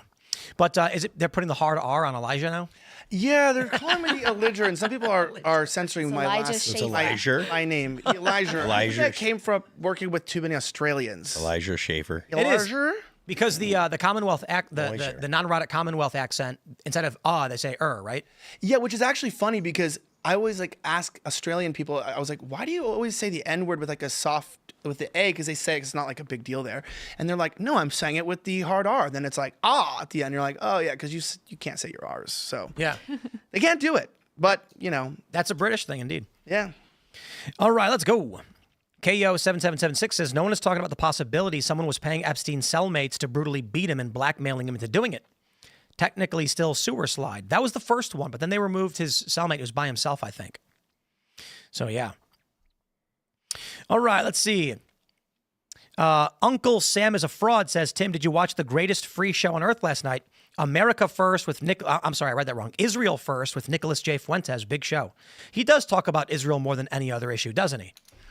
When are we gonna have the debate? I saw. What's the debate? Well, I saw him say. I said Alex Jones, Elijah Schaffer, and like I don't even know what the disagreement is really between you guys. But I mean, like that's what I'm asking. What am I supposed to debate? I think you made I think you made claims that like they're Israel first, right? I read the tweets. It's an insult. Yeah, I feel like it's a little bit demeaning, right? Like, I mean, he does take attacks at you too, though. So I mean, you guys are both kind of like cutting at each other. My point is, the people who think Israel is responsible for everything they're the first thing that comes to their mind in terms of the problems of this country is Israel. They're Israel first. Like me, I'm concerned about our southern border. I'm concerned about fentanyl crossing the Canadian border. I'm concerned about the cartels in Mexico. And then there are people who literally just talk about Israel all day. And I'm like, bro, America has problems. Israel is not the first on that list. We can go over the things we don't like about Israel. 100% agreed. But when you bypass literally our southern border, which is our first and foremost problem, 20 million illegal immigrants over the span of a couple years, flooding our labor market, flooding our hotels, and you're like, yeah, but Israel. I'm like, bro, are you serious? You are Israel first. You care more about Israel than the fact that New York, that Joe Biden brought in, I think the actual number is like 10 million over 4 years, considered to be one of the largest mass migrations in human history. I think they believe that the Jews did that. No, I honestly, because I've talked to both of you guys like pretty extensively about your views. I think you misunderstand each other, but also I don't think that's true with him because like I've never watched a full episode. This sounds really bad. I've never watched a full episode of this show or of his show. I've never watched a full episode of my own show. You don't end up watching your own stuff. But I've seen enough clips to like where I see him talking about Curtis Yarvin and Peter Thiel, the military-industrial complex being a huge issue in the ear of Trump. And with you too, I think you don't get enough credit for being open and honest, where people won't even mention Israel or Zionist or, or AIPAC or any of these words. You're not afraid to talk about them despite, maybe it could cause problems for monetization. So I think he has a real open opportunity to generate a lot of views and to say, if you're making these claims and he's saying that, he's saying something, being able to sit down together and discuss this, I feel like this is what people want. It's not a debate. Well, it could be a discussion. He's also making the claim that basically you're bought out by Israel or by Jewish Because it's Israel interests. first. But would you not debate him on that claim?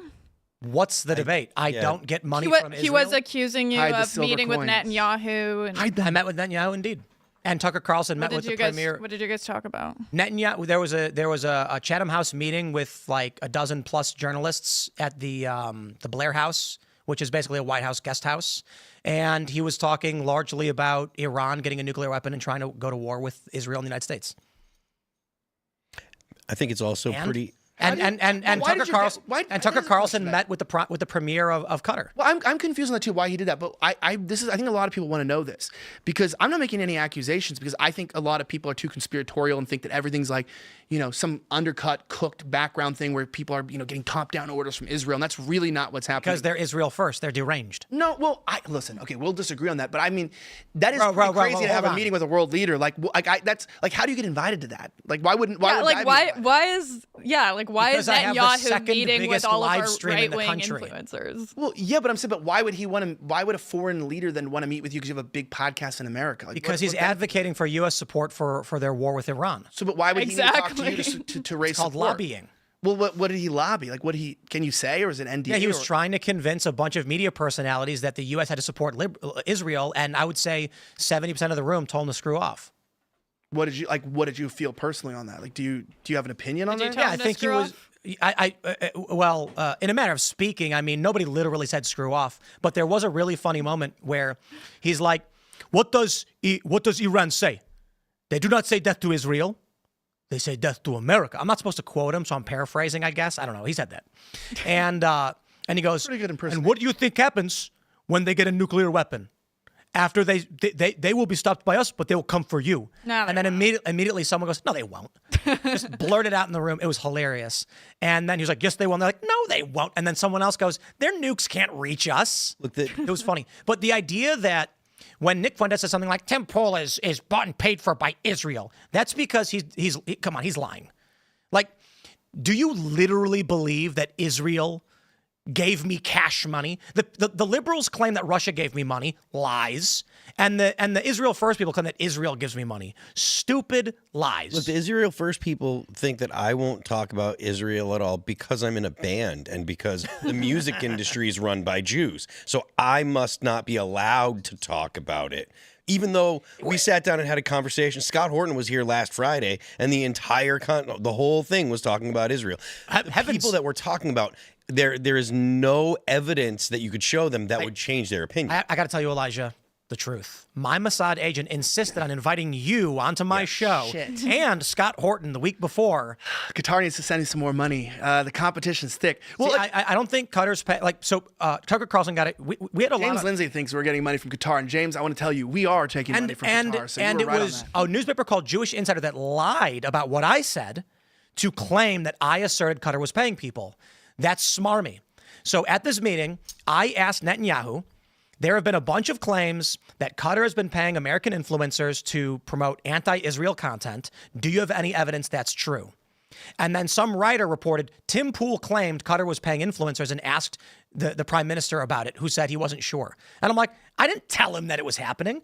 My point was people had been accusing Candace Owens and Tucker Carlson and other people of being paid by Qatar, which is a smear to impugn their honor on their own opinions. And I'm a fan of Tucker Carlson. So I said, do you have any evidence any of that's actually happening? Like, prove that this is happening if that's the case. That's very true, because that's what I want to say this. So to give credit on both sides. Number one, do you not think that Netanyahu the people who he invited, he thought that he could influence them, that like there would be a reason, a bias, that he'd be like, yeah, Tim's somebody that I could probably get to do my work. And when that happens, with lobbying, I'm asking you, was this just like a meeting where he's just, it's like goodwill, which, by the way, people say you shouldn't have met. I think if you have an opportunity to meet with a world leader, you should take it. And it's kind of a pretty cool opportunity. But in a meeting like that, I would say he might have invited you because you do have a large podcast, but wouldn't he have been under the assumption that he could have swayed you, or like, just to clarify, was there ever any benefits like money or any insinuation of influence or help or anything presented at a meeting like that? Or have you ever been presented with some sort of benefit from Israel? Nope. There you go. Well, that's what I'm saying. So, I mean, people have to take you at your word, but I think the same thing goes with the Qatar thing. They're nuts. But the Qatar thing's true too, because I'm not going to call her out. Like, why would I have Scott Horton come on the show numerous days? He was skateboarding with us. No, I know, but somebody prominent messaged me and they're like, blah, blah, blah, all your friends are taking money from Qatar. So it's a very, very prominent person. And I said, cool, where's the evidence for that? Can you just send it to me? Because I want to be able to call them. I want to text them right now. Did you see they tried accusing Tucker Carlson of doing that? Yeah, with taking money to interview the premier. Right, so Eli was on the show the other day, and he brought that up. I pulled it up, and I immediately saw through the manipulation through the media. This was a conservative media. It said that Qatar was paying $180,000 a month to an outreach company to secure this interview. The insinuation being that Tucker Carlson was getting this money, when actually the story likely is Qatar hires a PR firm to try and get interviews for them, and Tucker Carlson got an email from someone that he didn't know saying, would you like to interview the prime minister of the premier of Qatar? And he went, wow, yeah, who wouldn't? So he did. Then they write a story saying Qatar paid $180,000 to get this interview, implying they paid Tucker when they actually just paid a standard PR agency to do outreach. We have a PR company. We pay them a lot of money, and then they do outreach to other podcasts saying, would you like to have Tim Pool on the show, or would you like to come on Tim Pool's show? And it's how we actually book some of our guests, and it's how I end up going on Bill Maher. But imagine if someone took that story and said, Tim Pool paid, tens of thousands of dollars to get the interview with Bill Maher, to imply that I had to pay him cash to do it. That's what they were trying to do to Tucker. The idea that anybody is getting paid, so of all the podcasters, the idea that anyone's getting paid by Qatar is stupid and ridiculous. The idea that anybody's getting paid by Israel is stupid and ridiculous, or Russia, stupid and ridiculous. And this is what they try and do to impugn your honor. The idea that there is just like every faction believes there's a secret cabal of their enemies paying their adversaries. And I'm like, dude, sometimes people just have opinions. But I will say this. and we should read some more chats. The funny thing about the Israel First people, when they post things like Tim is bought and paid for by Israel, I'm like, well, they're not really getting their bang for their buck when I literally advocate for stripping all federal funding to Israel, like every opportunity I get. Praise Dave Smith's arguments on the matter about America should not be involved in Israel's war. We should not be involved with Iran. We should not be involved in their political dealings. Is that what Israel's supposedly paying for? Is that pro-Israel to say that we shouldn't be involved and we should cut off all funding to them? Well, can I ask you, this is a real question because I know we have to go on to other super chats, but do you feel genuinely, which I believe your views on Israel are authentic and that's what you believe, and I've never accused you of like taking money from Israel, anything like that, but do you think that if you came out genuinely with a very strong aversion to Israel, to Zionism, and you started using the show to expose not just Israel, but really get into some of this corruption and what's happening with politicians being paid off, that you would, A, be able to maintain the level of monetization on platforms, that you'd be able to bring on the same, U.S. government officials and have the same place and invite and platform in right-wing or free speech like areas of concentration and meetup? Like, do you think that you would have that same access, or do you think there would be penalties, like you could be punished for coming out and for being, maybe more accusatory, more investigatory of what Israel and Israeli influence is having in the country? Like, do you think there would be negative benefits? That's true for any subject. Do you think really if Qatar, you'd be punished on the right wing if you looked at how many people were? Nobody cares about Qatar. But if they do. Seth Dillon does. Joel Berry does. Colin Wright my does. point James is, Lindsay does. Qatar isn't as impactful as Israel in American politics. They claim they are though. That's what they do spend a lot of money on foreign. They spend more on foreign lobbying in the United States than Israel does. But there's different degrees of it. There's different kinds of influence. Doesn't it hurt you to don't you think that one of the main reasons why Fuentes is so censored, even though him and I share vastly different views on a lot of different topics, I cannot figure out any other reason why he's debanked and all these things except for his views on Israel. Because you said one interview recently. Who was that? Was that Ambassador that said that Netanyahu's upset about? They said Netanyahu doesn't want more people like Fuentes rising up. He's upset that people like this have a platform. Isn't that kind of an issue? And Hassan Piker is one of the biggest live streamers in the country. Correct. And he's being propped up by the New York Times. Do you think he might be taking money from Qatar? People say he's getting money from foreign countries. I don't know. The thing about Hassan, and I wouldn't necessarily say Qatar, but didn't the Qataris invest in the Young Turks? I could be wrong about that, but I thought that they got an investment. Al Jazeera Plus is a big Qatari-funded, Al Jazeera in general. So I would say this.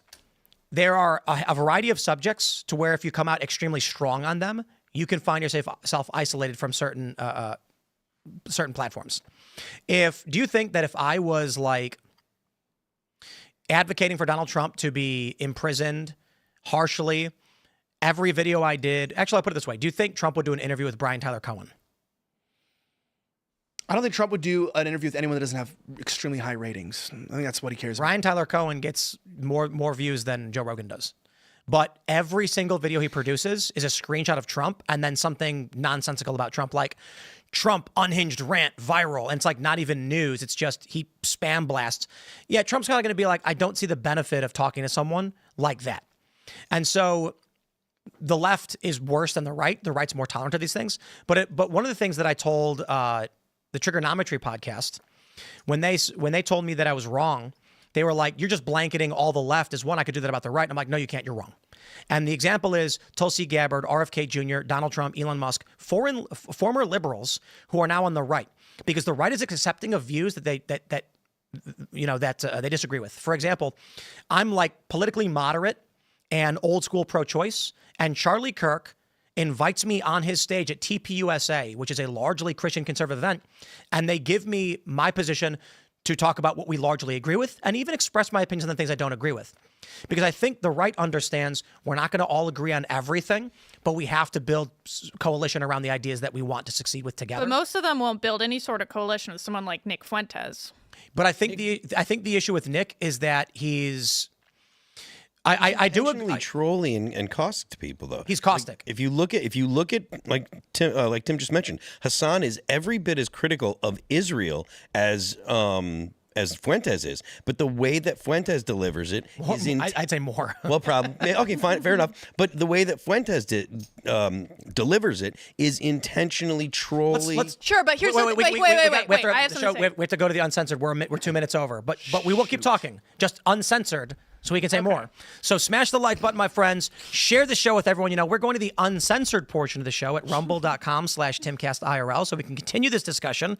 You can follow me on X and Instagram at Timcast. Elijah, do you want to shout anything out? Yeah, I just want to say, guys, we have a brand new show Monday through Friday, 7 p.m. called The Rift. Look up Rift TV, Rumble, and on YouTube. It is an awesome, intelligent panel of people, and you're going to love it. If you like this show, it airs right before, then you can, when it ends, you can just jump right onto this. Check it out on YouTube, Rumble, Rift TV.